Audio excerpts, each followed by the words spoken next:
शख्स ने झंझोड़ के कहा, you can never be an anchor. मैंने कभी नहीं सोचा था कि मैं एंकर बनूंगा या मैं मीडिया में जाऊंगा, कैमरे के सामने में आऊंगा, ये मैंने कभी ना सोचा था, ना मेरी इसकी ख्वाहिश थी। हर जगह से रिजेक्शन होती गई। इनिशियली आई रिमेंबर जब Parvez Musharraf was going broad that night मुझे ट्रांसमिशन करनी पड़ी। That was the first time जब मैंने एक लंबी ट्रांसमिशन की। पैसे कमाने के तरीके इतने बदल गए हैं कि कोई भी या मेजॉरिटी मीडिया में आना चाहेगी। चूंकि जब साने APS हुआ तो मैंने वो कवर किया जाके पेशावर में। रात का दुख बहुत बड़ा दुख होता है। मुझे फील्ड है, it's not a job, it's a lifestyle. Media की फील्ड, शोबिस की फील्ड लड़कियों के लिए ठीक नहीं। आप सिर्फ लड़कियों की बात करती हैं, लड़कों के लिए भी ऐसी ही राय है। इख्तलाफ करते हैं इस राय से? मैं बिल्कुल इख्तलाफ करता हूँ इस राय से। तो लड़की टीवी के पे आती है या स्क्रीन पे आती है तो शायद वो उसका करैक्टर इतना अच्छा नहीं है। आपको कभी हरास किया गया? Even my Instagram DM is full. आप कहते हैं लड़कियों के DMs फुल होते हैं, आप कभी लड़कों के DMs चेक करें। इसको मैंने एक मैसेज करना है, उसने कहना जी आया। सस्ता बाजार होता है, बार बाजार, वहाँ पे स्टॉल्स लगते हैं जुराबों के। उस स्टॉल पे बैठा करता था अपने वालिद के साथ। मेरे पास पैसे नहीं थे यूनिवर्सिटी के एक वक्त में, और मैं मस्जिद में सोता। इतना साथ दिया उसने मेरा। ऐसा वक्त आया, पैसे नहीं होते थे, पैसे लग जाते थे, सैलरी लग जाती थी, रिक्शे के पैसे भी नहीं होते थे।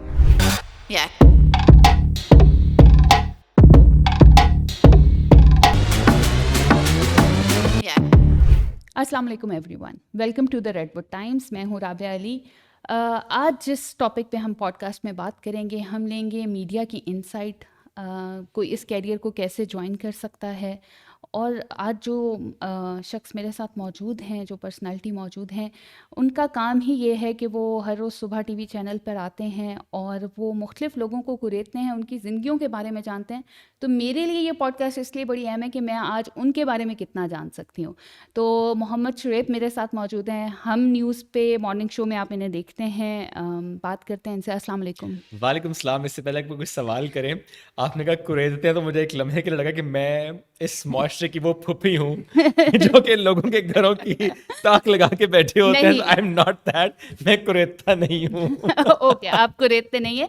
नहीं, लेकिन क्या आई वुड से, अगर हम दूसरे अल्फाज में कहें कि आप इस तरह की क्वेश्चनिंग तो कर रहे होते हैं कि लोग ज़्यादा से ज़्यादा आने वाले गेस्ट की शख्सियत को जान सकें। नहीं, शख्सियत तब जानी जाती है जब आपने उस शख्स को इसलिए बुलाया कि आपने उसकी शख्सियत पे बात करनी है। Okay, right. बट नॉर्मली हम ऐसा करते नहीं है। ओके, हम चले। एक मौजू पे बुलाते हैं उस शख्स ओके, को, तो ज़रा उस ठीक है। मौजू पे ज़्यादा बात होती है। ओके, बहुत कम होता है आप प्रोफाइल इंटरव्यूज़ कर रहे होते हैं। Generally I avoid doing profile interviews. Okay, right. मुझे लगता है कि बहुत से लोगों की ख्वाहिश होती है कि उनको बुलाया जाए, प्रोफाइल इंटरव्यूज़ किए जाएँ, पर मुझे ये लगता है कि नहीं, मौजू होना चाहिए। ओके, ठीक उस मौजू से जांचा जाए वो शख्स कौन है, वो क्या है, उसका नॉलेज कितना है। है। राइट, तो वो उसकी बात से उसका तारुफ हो जाएगा, चले। फिर बताना नहीं पड़ेगा कि वो शख्स कौन है। ओके, आप लोगों को नहीं कुरेदते, लेकिन आज मैं थोड़ा सा आपको इजाजत है कुरेदूंगी। आपको जी। तो मैं वो पुप्पी बनने की कोशिश करूंगी थोड़ा सा।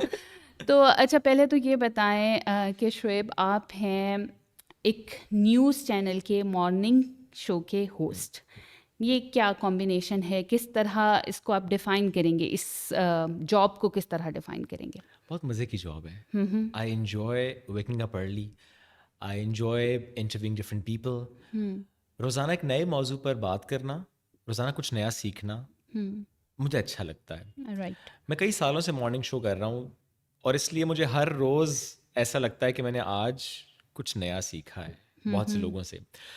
मैं अक्सर ये बात कहता हूँ कि बहुत से एंकर्स या बहुत से होस्ट, उनकी ये कोशिश होती है कि वो ज़्यादा गुफ्तगू करें, ज़्यादा बात करें, ज़्यादा कंटेंट निकालें, ज़्यादा अपनी अपना बस नॉलेज छा जाए। झाड़ें कि अच्छा मुझे ये पता है।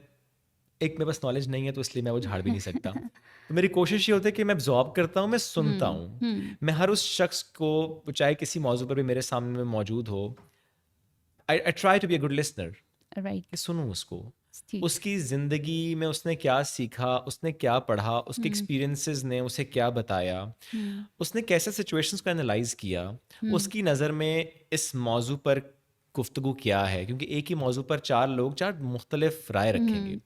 तो उन बातों को सुनना मुझे अच्छा लगता है। ओके, थोड़ा सा ये बताएं कि मॉर्निंग शो की अगर हम बात करें तो मॉर्निंग शो से ना एक ज़माना था जब हमारे पास मुस्तनसर हुसैन ताडर साहब ने ये और स्टार्ट अब किया इतना था। बुरा वक्त है कि आपके साथ मैं हूँ। नो लेकिन वो एक ज़माना था कि वहाँ से एक स्टार्ट हुआ था और चाचा जी के नाम से वो अपने आप को बिल्कुल। इंट्रोड्यूस कराते थे। हर रोज़ सुबह मैं तो उन्हें देख के जाती थी, पिंक पैंथर की कार्टून होती थी और बड़ा सिंपल सा एक न्यूज़ चैनल होता था, वही हमारा एंटरटेनमेंट का चैनल होता था, उसी पे सब चल रहा होता था। एंटरटेनमेंट के चैनल्स और हैं, न्यूज़ के चैनल्स और हैं। बिल्कुल। पहले मॉर्निंग शोज सिर्फ एंटरटेनमेंट के लिए थे, अब न्यूज़ चैनल्स वालों ने भी स्टार्ट कर दिए। किस तरह कितना मुश्किल होता है इन दोनों चीज़ों को एक साथ लेके चलना आपके लिए, क्योंकि आप न्यूज़ एंकर भी हैं एक तरह से और आपने एंटरटेनमेंट भी देनी है उसी वक्त में। अच्छा, मुश्किल नहीं होता। आई थिंक शायद इदारे को पता होता है कि किस शख्स से उन्होंने क्या काम करवाना है। राइट। चूँकि मैंने फील्ड जर्नलिज्म भी किया, मैंने न्यूज़ एंकरिंग भी की, मॉर्निंग शोज़ भी कई सालों से कर रहा हूँ। तो मैंने कभी नहीं सोचा था कि मैं मॉर्निंग शो होस्ट करूँगा। मुझे राइट। लगता था मैं कर भी नहीं सकता। इदारे ने मुझे मौका दिया और शायद 2 बातें हैं इसमें। एक, इदारे ने मुझे सिखाया और एक शायद इदारे ने ये भांपा या किसी शख्स ने ये भांपा कि अच्छा ये शख्स शायद कर सकता है, लेट्स इन्वेस्ट ऑन हिम। और वो मुझ पे किया गया। आई डोंट नो मैं उस पर किस हद तक कामयाब तो ज़ाहिर नहीं हुआ, कोशिश जारी रहती है। तो मुझे लगता है कि कभी कभी ये होता है कि आपसे ज़्यादा आपके आसपास के लोगों को पता होता है ये क्या कर सकता है। फॉर एग्जाम्पल मुझे कभी कभी लगता ऐसा था ही कि होता है। मैं शायद सिर्फ एक अच्छा रीडर हूँ, तो मैं एक अच्छी न्यूज़ डिलीवर शायद कर लूँगा बिकॉज मैं अनइंटरप्टेड बोल लेता हूँ। मैं फंबल ज़रा कम करता हूँ, अल्हम्दुलिल्लाह, अल्लाह का एहसान है। तो वो एक, जब फंबल आप कम करते हैं तो जनरली आप अच्छी खबरें पढ़ पाते हैं। तो मुझे लगा शायद मैं वो कर सकता हूँ। लेकिन ये बाद में मुझे एहसास हुआ कि नहीं, जो फिलबदी गुफ्तगू है शायद वो मैं बेहतर कर सकता हूँ। और राइट। ज़ाहिर है जब मॉर्निंग शो की बात हो या ऐसे किसी भी शो की बात हो तो उसमें फिर आपने प्रॉम्प्टर तो रीड नहीं करना होता। आपने उसमें गुफ्तगू करनी है, बात से बात हाँ, बात निकालनी से है, बात नई बात निकालनी करनी है। है। हर हाँ। दफ़ा आपने एक ही बात को मुख्तलिफ अंदाज से करना है। राइट। तो वो शायद गॉड गिफ्टेड भी होता है, with passage of time experience के साथ अल्लाह आपको वो अता भी कर देता है। तो वो मैं एंजॉय कर रहा हूँ उसको। ओके। आपने इतना शायद किया तो it was not a dream come true और not at all. It just happened in your life. अच्छा, इसके भी 2 जवाब हैं। एक, कि मैंने कभी नहीं सोचा था कि मैं एंकर बनूंगा या मैं मीडिया में जाऊंगा, कैमरे के सामने में आऊंगा, ये मैंने कभी ना सोचा था, ना मेरी इसकी ख्वाहिश थी। राइट। या ना तो सोचा था ना फिर ख्वाहिश थी। तो जब मैंने एमफिल मेरा कंप्लीट होने वाला था तो ज़ाहिर है वो एक ऐसा वक्त होता है, स्पेशली फॉर मेल्स, हमारी सोसाइटी में प्रेशर होता है कि अच्छा आपने कल को ज़ाहिर है शादी एंड आपने एक फैमिली को ओन करना है, तो आपको जॉब चाहिए। तो मुझे लगा शुएब भाई कुछ ना कुछ तो करना है। अब वो जो कहना कुछ ना कुछ तो करना है, तो उसमें जो पहली चीज़ मैं कर पाया वो एक इंटर्नशिप थी पीटी वर्ल्ड इंग्लिश में। तो वो इंटर्नशिप जब करने में गया तो वहाँ जाके जब मैंने एक माहौल देखा जिसमें मुझे काफ़ी वक्त लगा ये समझने में, अच्छा ये मीडिया क्या होता है। यू वॉन्ट बिलीव, मुझे ये भी नहीं पता था कि पीपल्स पार्टी क्या होती है, ये PMLN क्या होता है, ये डोंट। बाकी जमातें क्या हैं, कौन किस जमात से, मुझे तो पता भी नहीं था। मैंने कभी न्यूज़ फॉलो भी नहीं की थी। नहीं। आई न्यू नथिंग और अबाउट ये कितने न्यूज़। साल पहले की बात हो रही है? ये 2013 जनवरी की बात हो रही है। आपकी उम्र क्या है? I am 36। Wow, you look very young. हाँ, I will be turning 36 this year. Okay. So मैंने ये सोचा कि यार मुझे तो कुछ नहीं पता इनके बारे में, क्या करूँगा मैं। मैंने कहा चलो करते हैं, इंटर्नशिप करके देखते हैं। चूँकि एमफिल करके थोड़ा सा इंसान को ये होता है अच्छा आप रिसर्च की फील्ड में शायद जाएंगे, NGO की तरफ चले जाएंगे। उस वक्त CSS का बड़ा क्रेज़ था मुझे। तो इंटर्नशिप करते हुए मुझे ये महसूस हुआ, यार ये जो एंकर होता है ना, इसका बड़ा शशका होता है। आता है, टाई शाई लगाता है, मेकअप शेकअप हुआ है, बाल शाल बेहतरीन बने हैं, बेहतरीन हैंडसम, आके स्क्रीन पे बैठा है, खबरें पढ़ी और घर चला गया। ये काम तो बड़े मजे का है। और एक काम ऐसा है कि कोई मुझसे पूछेगा कि आप क्या करते हैं, मुझे बताना भी नहीं पड़ेगा मैं क्या करता हूँ। हाँ, राइट। अदरवाइज अगर आप कहें जी मैं मीडिया में होता हूँ, लोग सवाल करें जी आप कब आते हैं, and if you are doing your work behind the scene. Behind the camera, तो फिर आप नहीं बता पाएंगे। हालांकि मुझे बहुत बाद में एहसास हुआ कि नहीं, ऑन कैमरा काम आसान है, कैमरे के पीछे का काम बहुत चैलेंजिंग एंड बहुत मुश्किल है। राइट। लेकिन उस वक्त ज़रा एक तो थोड़ा सा जहन भी, आई थिंक कच्चा जहन, I don't know if it's the right word और नॉट, बट उस वक्त आपको थोड़ा सा ना ये चकाचौंध अट्रैक्ट करती है। तो मुझे लगा कि यार ये काम ठीक है, ये करना चाहिए। Right. At that time clean shave था। अभी आपने मुझे कॉम्प्लीमेंट दिया, मैं उस वक्त और छोटा लगता था। तो मैंने कहा एंकरिंग करनी है। ओके। तो मुझे वहाँ पे एक साहब थे, उन्होंने कहा कि आप ऐसा करें कि आज ज़रा वॉइस ओवर करें। ओके। मेरे लिए वो एक ऐसी चीज़ थी कि आज मेरी आवाज़ टेलीविज़न पे जाएगी। तो मैंने आधी दुनिया को तो कॉल करके बताया आज मेरी आवाज़ टेलीविज़न पे आएगी। मैंने वॉइस ओवर कर दी और वॉइस ओवर करने के बाद उन्होंने जब बुलाया तो मैंने कहा लो भैया काम गड़बड़ है कोई, आज होनी है बड़ी बेइज्जती, काम ठीक नहीं किया, ये तुमने क्या वॉइस ओवर किया। मैं गया, सरप्राइजिंगली उन्होंने कहा कि आपकी आवाज़ बेहतर है, कोई बहुत तारीफ नहीं की टू बी ऑनेस्ट। उन्होंने कहा बेहतर आवाज़ है, इस पर काम किया जा सकता है, गुड। आपको करना चाहिए। तो और आप एंकरिंग की तरफ अगर आना चाहें, मैंने कहा व्हाई नॉट, हाँ। ऑडिशन दे। मैंने ऑडिशन दिया। The first compliment I got was बहुत बेबी फेस है, ओ नहीं। बहुत श्रिल्ड वॉइस है, आप बहुत बच्चे लगते हैं स्क्रीन पे, बहुत कंफ्यूज, बहुत शाय लगते हैं स्क्रीन पे, आप नहीं कर सकते। कहा ओके फाइन, नहीं कर सकता, इट्स ओके। अच्छा, कितनी तैयारी की थी ऑडिशन के लिए?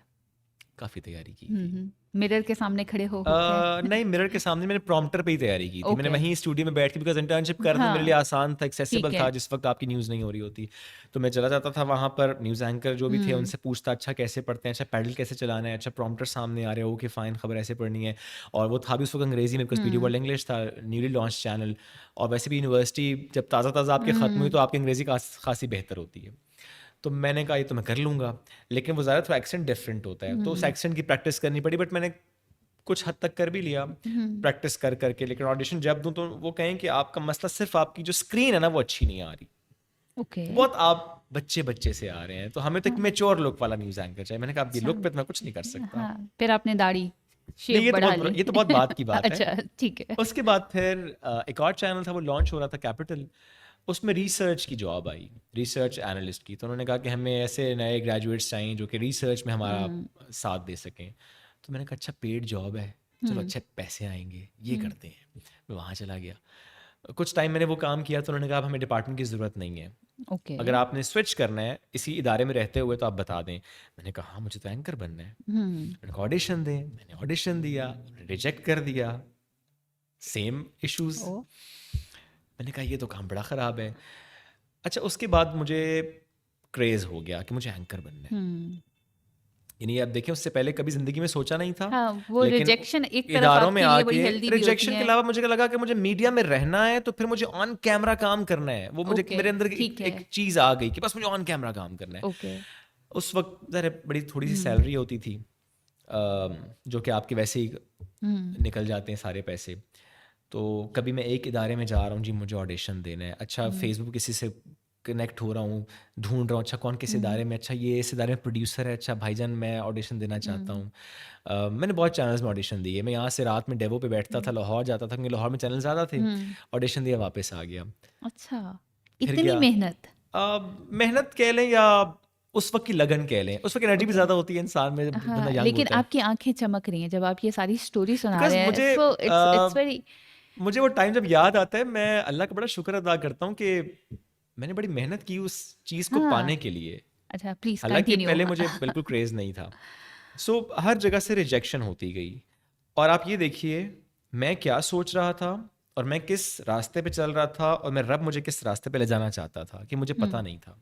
मैं हर छोटे चैनल पे जा रहा था, हर उस चैनल पे जा रहा था जिसकी रेटिंग नहीं थी, कि मुझे लगता था शायद मुझे चांस मिल जाएगा।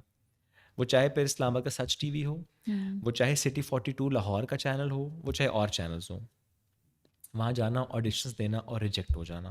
मैं कहता यार ये चैनल्स मुझे नहीं रख रहे। हालांकि मैं कहता था यार कि मुझे अनपेड रख लो, ओके। मैं वो रात को जनून बन गया मैं था। रात को खबरें पढ़ लूँगा, मुझे कुछ मत देना, लेकिन मुझे न्यूज़ एंकर बना दो। तो वो रिजेक्शन एंड देन एक ऐसा मोमेंट आया कि मुझे एक शख्स ने पकड़ के, मैं हर इंटरव्यू में बात ज़रूर करता हूँ उन लोगों के लिए जिनको कभी ये फेस करना पड़े कि उस वक्त आपने क्या करना है। मुझे एक शख्स ने झंझोड़ के कहा you can never be an anchor. Really? उस वक्त मैंने सोचा ये जो एंकर है ये इंसान ही तो है, कोई खलाई मखलूक तो है नहीं, इंसान है, बन सकते हैं, मैं क्यों नहीं बन सकता? अगर मेरा फेस कट ऐसा है या मेरी लुक ऐसी है या मेरी आवाज़ ऐसी है तो so what, there should be acceptability of this. उस वक्त मैंने सोचा कि अब मैं बन के दिखाऊंगा anchor. Okay. That was the moment जब मैंने सोचा कि नहीं, इस शख्स ने मुझे तोड़ने की कोशिश की है ना, मैं टूटूंगा नहीं, मैं करके दिखाऊंगा। एंड देन मैंने कोशिश जारी रखी उस इदारे में रहते हुए भी कि आप मुझे कुछ ना पे करें, बस रात में मैं खबरें पढ़ लूँ। मैं बार बार ऑडिशन, हर चौथे दिन, हर छठे दिन, हर एक हफ्ते बाद ऑडिशन, हर बार रिजेक्ट। तो मैंने वहाँ बॉस से एक दिन कहा, बॉस मैं ऑन कैमरा काम करना चाहता हूँ। अब और बड़ी अच्छी बात कि जो मैंने सोचा नहीं था, उस शख्स ने मुझे कहा कि why don't you be a reporter then. I said fair enough, कैमरे पे तो आएंगे ना। तो मैंने रिपोर्टिंग स्टार्ट कर दी। ग्रेट। वहाँ पे मेरा गुड लक ये हुई कि उस वक्त सुप्रीम कोर्ट की रिपोर्टर लीव पर गई हुई थी। तो जनरली रिपोर्टिंग में कुछ ऐसी बीट्स होती हैं जो कि नॉर्मली आपको इनिशियली नहीं मिलती। ओके। लाइक सुप्रीम कोर्ट है हाँ। या हाई कोर्ट है या किसी पॉलिटिकल पार्टी की बीट है, वो नॉर्मली नहीं मिलती क्योंकि उनको लगता है कि शायद ये कोई सीनियर रिपोर्टर कर पाएगा, कि ज़रा वहाँ की लैंग्वेज एंड हर चीज़। तो चूंकि वो छुट्टी पर थी और कोई ऑप्शन नहीं थी, उन्होंने मुझे भेज दिया। सुप्रीम कोर्ट पहली बार जा रहा हूँ, मालूम नहीं है, एंड दाखिल कहाँ से उन्हें, एंड आई वाज शाय, मैं लोगों से बात नहीं करता था। मुझे ये पूछना कि मुझे कहाँ जाना है ये भी नहीं आता था। तो मैं सिर्फ सेंस करता था, अच्छा लोग यूँ जा रहे हैं, रास्ता यहीं से होगा। किसी ने रोका तो इसका मतलब कार्ड दिखाना होगा। ओके, कार्ड दिखा दिया। मैंने किसी से नहीं पूछा और मैं कोर्ट रूम नंबर 1 तक, आई डोंट नो मैं कैसे सुप्रीम कोर्ट के अंदर घूमता फिरता पहुंचा। यार यहाँ पे होगी हेयरिंग, अब हेयरिंग कैसी होगी, जज साहब कब आते हैं, क्या होता है, कुछ नहीं पता। रिपोर्टर्स कहाँ बैठते हैं नहीं पता, जहाँ साइलेंट बैठते हैं वहाँ जाके बैठ गया। अब देख जज साहब आए हैं, सब खड़े हुए हैं, मैं भी खड़ा हो गया। उसके बाद थोड़ी देर मैं देखूं कि राइट से भी और लेफ्ट से भी ना कुछ लड़के लड़कियां जो भी हैं वो बाहर जाते हैं, फिर वापस अंदर आते हैं, फिर जाते हैं, फिर अंदर आते हैं। मेरे को लगता है ये रिपोर्टर्स हैं जो कि बाहर जाते हैं, फ़ोन लेते हैं, खबर लिखवाते हैं, अंदर आ जाते हैं, जो कि ओके। फ़ोन तो अलाउड नहीं होता। मैंने कहा इसका मतलब ये करना होता है। मैं फिर बाहर गया, मैंने अपना फ़ोन लिया, मैंने इदारे को कॉल की, मैंने कहा अच्छा वो ये हुआ है। उन्होंने कहा नहीं ये तुम क्या बता रहे हो। मैंने कहा मुझे तो यही समझ आई है। तो वहाँ एक रिपोर्टर था, थैंक्स टू हिम, जिसने बड़ा गाइड किया मुझे। तो मैंने उससे पूछा यार ये क्या होता है। उसने कहा जी इस तरह एक समाअत होती है और आपको बताना होता है कि चीफ जस्टिस की इब्राहिम में 3 रुकनी बेंच ने समाअत की और इसमें ये। मैंने कहा अच्छा तो मुझे लिख कर दो, मुझे तो इस तरह नहीं पता चलेगा। उसने मुझे सारा लिख कर दिया। वाओ। मैंने वो लिखा हुआ अपने इदारे को कॉल करके बताया कि जी ये हुआ। उन्होंने कहा आपका बीपर होगा। मैंने कहा है बीपर क्या बीपर, होता है? यानी वो मुझसे लेंगे हाँ। पूछेंगे तो मैं कैसे बताऊंगा। मैंने कहा अच्छा चलो ये लिखा लिखा पढ़ देंगे। तो उन्होंने कॉल आई सामने, पेपर सामने रखा, मैंने एज इट इज सारा पढ़ा। तो थोड़ी सी हेजिटेंट में कम हो गया। उसके बाद उन्होंने मुझे जब 1-2 दिन बाद ही कहा कि अब आपने लाइव बीपर देना है पेट्रोलियम प्राइसेस पे। अब that was the first time जब मैंने कैमरे पे आना था, दैट टू लाइव, कोई रिकॉर्डिंग भी नहीं थी। मैंने कहा मैं क्या करूँगा। तो मैंने पेट्रोलियम प्राइस जो बढ़ी थी मैंने याद कर ली ओके। कि अच्छा पेट्रोल की प्राइस में 2 रुपये 73 पैसे का इजाफा हुआ है। अब उस वक्त मेरी उर्दू इतनी अच्छी नहीं थी, मुझे 73 नहीं पता था। मैंने याद कर लिया कि 73 रुपये बढ़े, 73 पैसे बढ़े हैं। मैं याद कर करके मैं जब गया ऑन एयर तो मुझे बैंकर ने पूछा अच्छा जो भी सवाल उसने किया। तो मैंने कहा पेट्रोल प्राइस की कीमत में इजाफा हुआ है 2 रुपये। मैंने पॉज दिया, नहीं याद आया कि 73 क्या। मैंने कहा 2 रुपये 73 पैसेस का इजाफा हुआ। तो उस पर मेरा बहुत मजाक उड़ा, लेकिन उसके बाद खैर फिर मैंने याद किया 73-72 मुझे बड़ी मुश्किल से याद हुआ। ओके। सो उसके बाद फिर वो चूंकि रिपोर्टिंग एक सफ़र चल पड़ा कुछ टाइम के लिए, जिसने मुझे बहुत सिखाया कि वो रास्ता सही था। जब आप फील्ड से सीख कर आगे बढ़ते हैं तो आपको बहुत फ़ायदा होता है। तो मैंने कुछ अर्सा फिर सुप्रीम कोर्ट बाकी बीट्स मैंने की, और इस दौरान मैंने ऑडिशन का सिलसिला भी नहीं रोका। अच्छा, तो लगे रहे। रिजेक्शन का मामला भी साथ साथ लगा रहा। फिर मुझे समा से उस वक्त ऑफर है एज ए रिपोर्टर। तो मैंने कहा अच्छा, समा एक अच्छा बड़ा इदारा था उस वक्त भी, टॉप पे था। मैंने कहा इदारा भी अच्छा है, रिपोर्टिंग है, पैसे भी अच्छे हैं, जाते हैं अगर रिपोर्टिंग ही करनी है तो। आई स्विच टू समा। और अभी मेरा प्रोबेशन नहीं ख़त्म हुआ था तो मुझे दुनिया न्यूज़ से कॉल आ गई कि आप ट्रेनी न्यूज़ एंकर के तौर पे हमारे पास आ जाएं। बिकॉज मैंने एक प्रोग्राम था उनका कि आप बस वीडियो भेजें, हमें हम सेलेक्ट करेंगे। मैंने भी वीडियो भेज दी, तो उन्होंने कुछ लोगों को बुलाया, ऑडिशन लिया। उन्होंने कहा कि आप में से कुछ को हमने सेलेक्ट किए, आप लोग आएंगे, हम ट्रेनिंग करेंगे, ट्रेनिंग के बाद आपका एक इम्तिहान होगा, अगर आप पास हो गए तो आपका एंकर बनाएंगे। तो मैंने कहा अच्छा ये तो ठीक है। जब कॉल आई तो मैंने कहा यार आप मुझे बुला रहे हैं, कोई कंफर्म भी नहीं कि आप एंकर बनाएंगे, और मैं एक इदारे में जॉब कर रहा हूँ, अच्छी सैलरी भी है मेरी, तो मैं कैसे आ जाऊँ। उन्होंने कहा नहीं आप तो बन जाएंगे, आप रिपोर्टिंग कर रहे हैं ऑलरेडी, आपको तो मसला ही नहीं है। अच्छा। तो मैंने कहा अच्छा जाना चाहिए। मेरे बॉस से मैंने मशवरा किया, he was like a mentor to me, still he is. तो उन्होंने कहा तुम्हें नहीं जाना चाहिए। मैंने कहा नहीं जाता, और मैं आके सो गया। मैंने मना कर दिया उनको। I couldn't sleep. मैं सुबह उठा, मेरे फादर ने मुझे कॉल की, तो उन्होंने कहा, बहुत कम कॉल करते हैं मेरे डैडी मुझे, एक आदत होती है शख्सी ज़ाहिर है, वो बहुत कम कॉल्स पे बात करते हैं। तो उन्होंने मुझे कॉल की, तो मैंने कहा अल्लाह खैर का, डैडी की कॉल आई है आज, पता नहीं क्या बात है। तो उन्होंने कहा कि मैं नहीं सो पाया, तुम्हें जाना चाहिए था। मैं सोचता हूँ रात भर तुम क्यों नहीं गए हो, तुम इतने अरसे से लगे हुए हो, वो तुम्हें इदारा बुला रहा है लाहौर, तुम क्यों नहीं गए हो? मैंने कहा बस डैडी नहीं गया। मैं ऑफिस गया, मेरे बॉस ने मुझे बुलाया and surprisingly he said the same thing to me कि मैं सो नहीं पाया, तुम्हें जाना चाहिए। मैं रास्ते में रुकावट तो नहीं बन गया? मैंने कहा मैं भी नहीं सो पाया। My father couldn't sleep. Okay. तो उन्होंने कहा जाओ। तो मैं पहले मना कर चुका था, एक दिन गुजर चुका था, तो मैंने लेट एक दिन ज्वाइन किया। तो खैर वो हमारा टाइम गुजरा और मैं नहीं सिलेक्ट हुआ। नहीं सेलेक्ट हुए? नहीं सिलेक्ट हुआ। अच्छा। मैंने कहा अब मैं क्या करूं? मैं जॉब छोड़ के प्रोबेशन में लाहौर आ गया इस चक्कर में, दैट वाज दुनिया न्यूज़, कि मैं शायद एंकर बन जाऊंगा, और मैं नहीं सिलेक्ट हुआ। अब मैं क्या करूं? वापस आ गया। अब समा की एक पॉलिसी थी कि प्रोबेशन में आप अगर छोड़ के जाएं तो आपको दोबारा हायर नहीं करते। ओके। अब मुझे लगा कि अब क्या होगा। So, मेरे बॉस ने मेरा मुकदमा लड़ा मैनेजमेंट के साथ कि I want this guy back. Okay, right. तो उन्होंने कहा ओके फाइन। तो वो मुझे फिर उन्होंने वापस जब बुलाया तो मैंने कहा boss that was the last time I did that. अब मैं एंकरिंग का नाम भी नहीं लूँगा, मेरे इतने नसीब में डिसअपॉइंट नहीं हुए? है।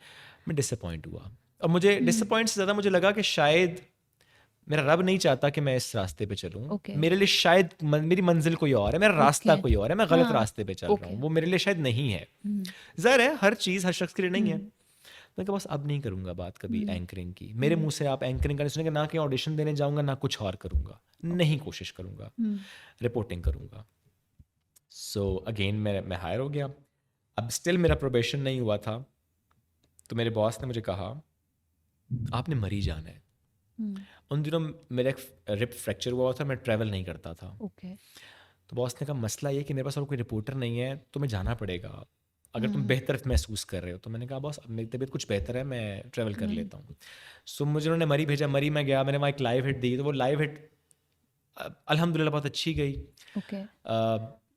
तो कराची में हेड ऑफिस वालों ने जब देखा, क्योंकि मैं एक नया लड़का था एक स्क्रीन के लिए, तो उन्होंने कहा ये अच्छा बोल रहा है, अनइंटरप्टेड बोल रहा है, जो मैंने बाद में सुना, जो मेरे बारे में उस वक्त कहा गया कि इज़ गुड, अच्छा फ्लो में बोल रहा है, इसको ऑडिशन करो। ओके।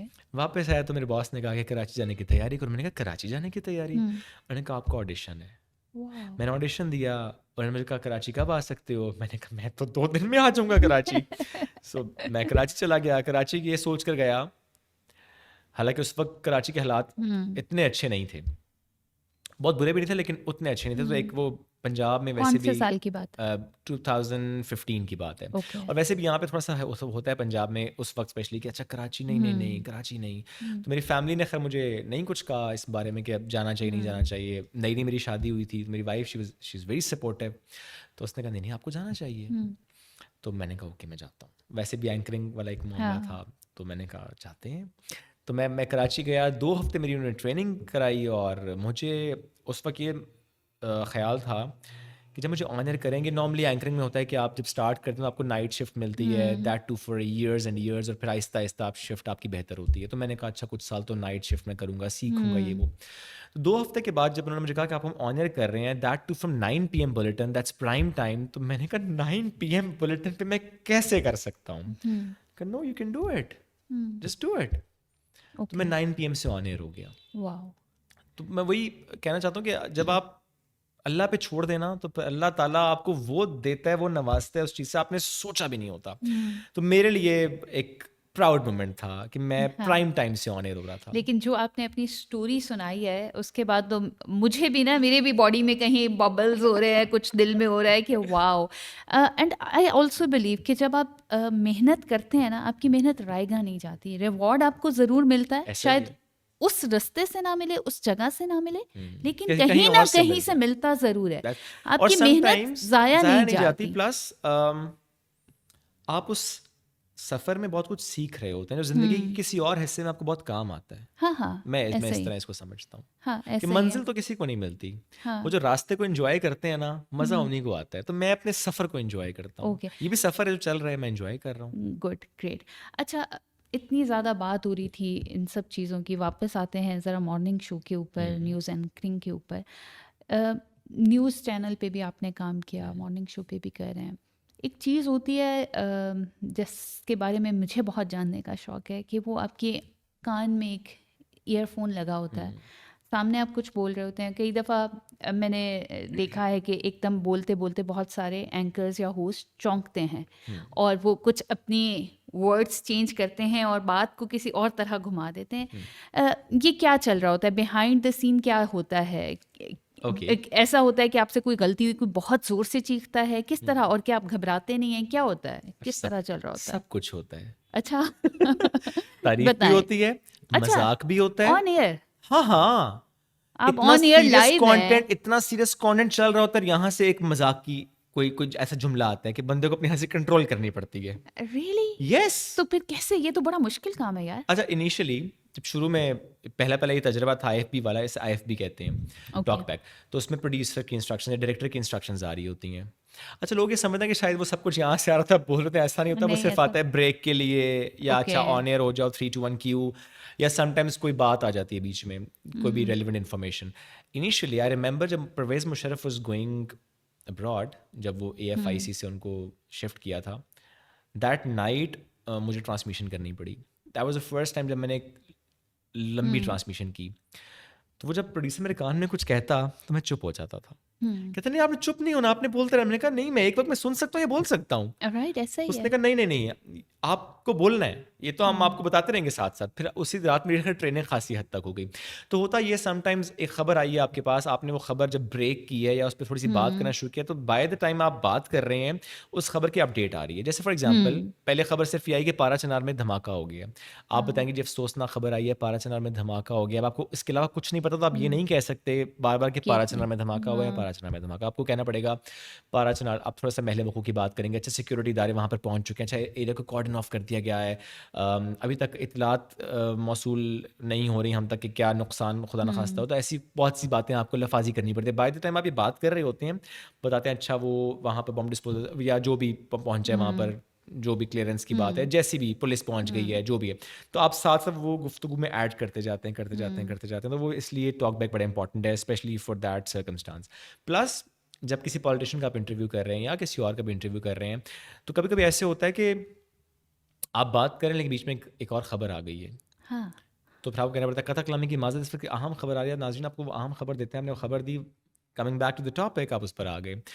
तो कभी कभी कुछ भी और बात हो सकती है। अच्छा, यानी खबर आप यहाँ से सुनते हैं और साथ ही हाँ। आप ये ब्रेक लेके वो खबर बोलते हैं। ओह वाह, ये तो बहुत मुश्किल काम है। आप कह रहे हैं बड़ा आसान काम है, ये बहुत आ, मुश्किल काम है। मुझे आसान लगता है। अच्छा, यू आर शायद मेड मैं फॉर इंजॉय दिस। करता हूँ, मैं इंजॉय करता हूँ। Okay, good. Enjoy। अच्छा, जितनी आपने मेहनत की है, जितना पैशन दिखाया है, मेरा ख्याल है बनता है एंजॉय करना।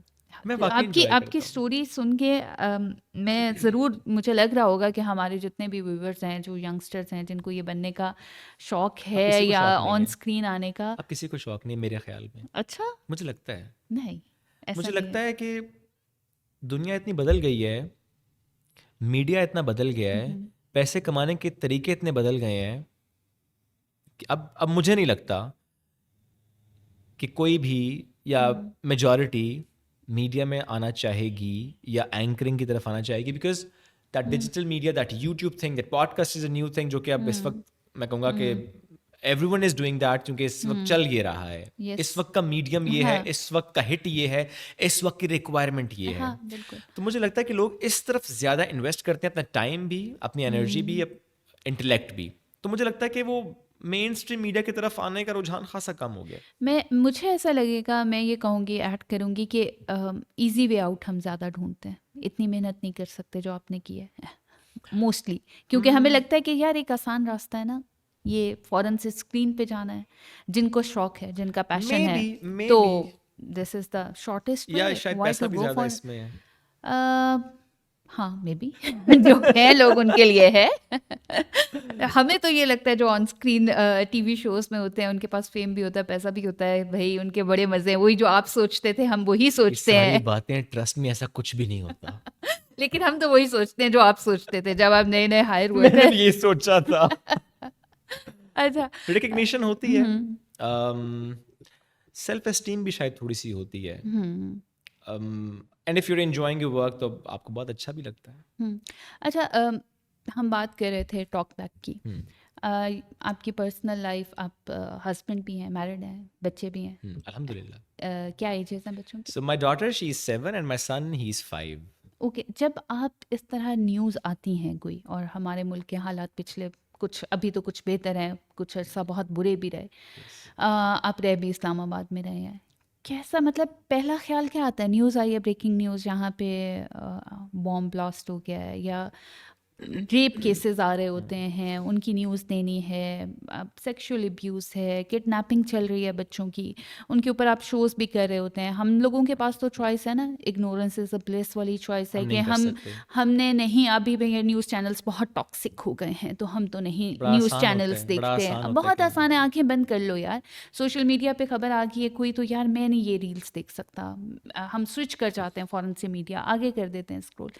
आपके ऊपर क्या गुजरती है being a father, your a son as well, मतलब आप हैं तो ह्यूमन बीइंग ना, यस। बहुत सारे रिलेशनशिप्स हैं आपके साथ, रिलेशंस चल रहे हैं, उस वक्त क्या ख्याल आता है? पहले क्या होता है, किस तरह मैनेज करते हैं? अभी रिसेंटली आपको याद है एक फेक थ्रेट आया था स्कूल्स का। बिल्कुल। मैं उस वक्त लाइव शो कर रहा था नो।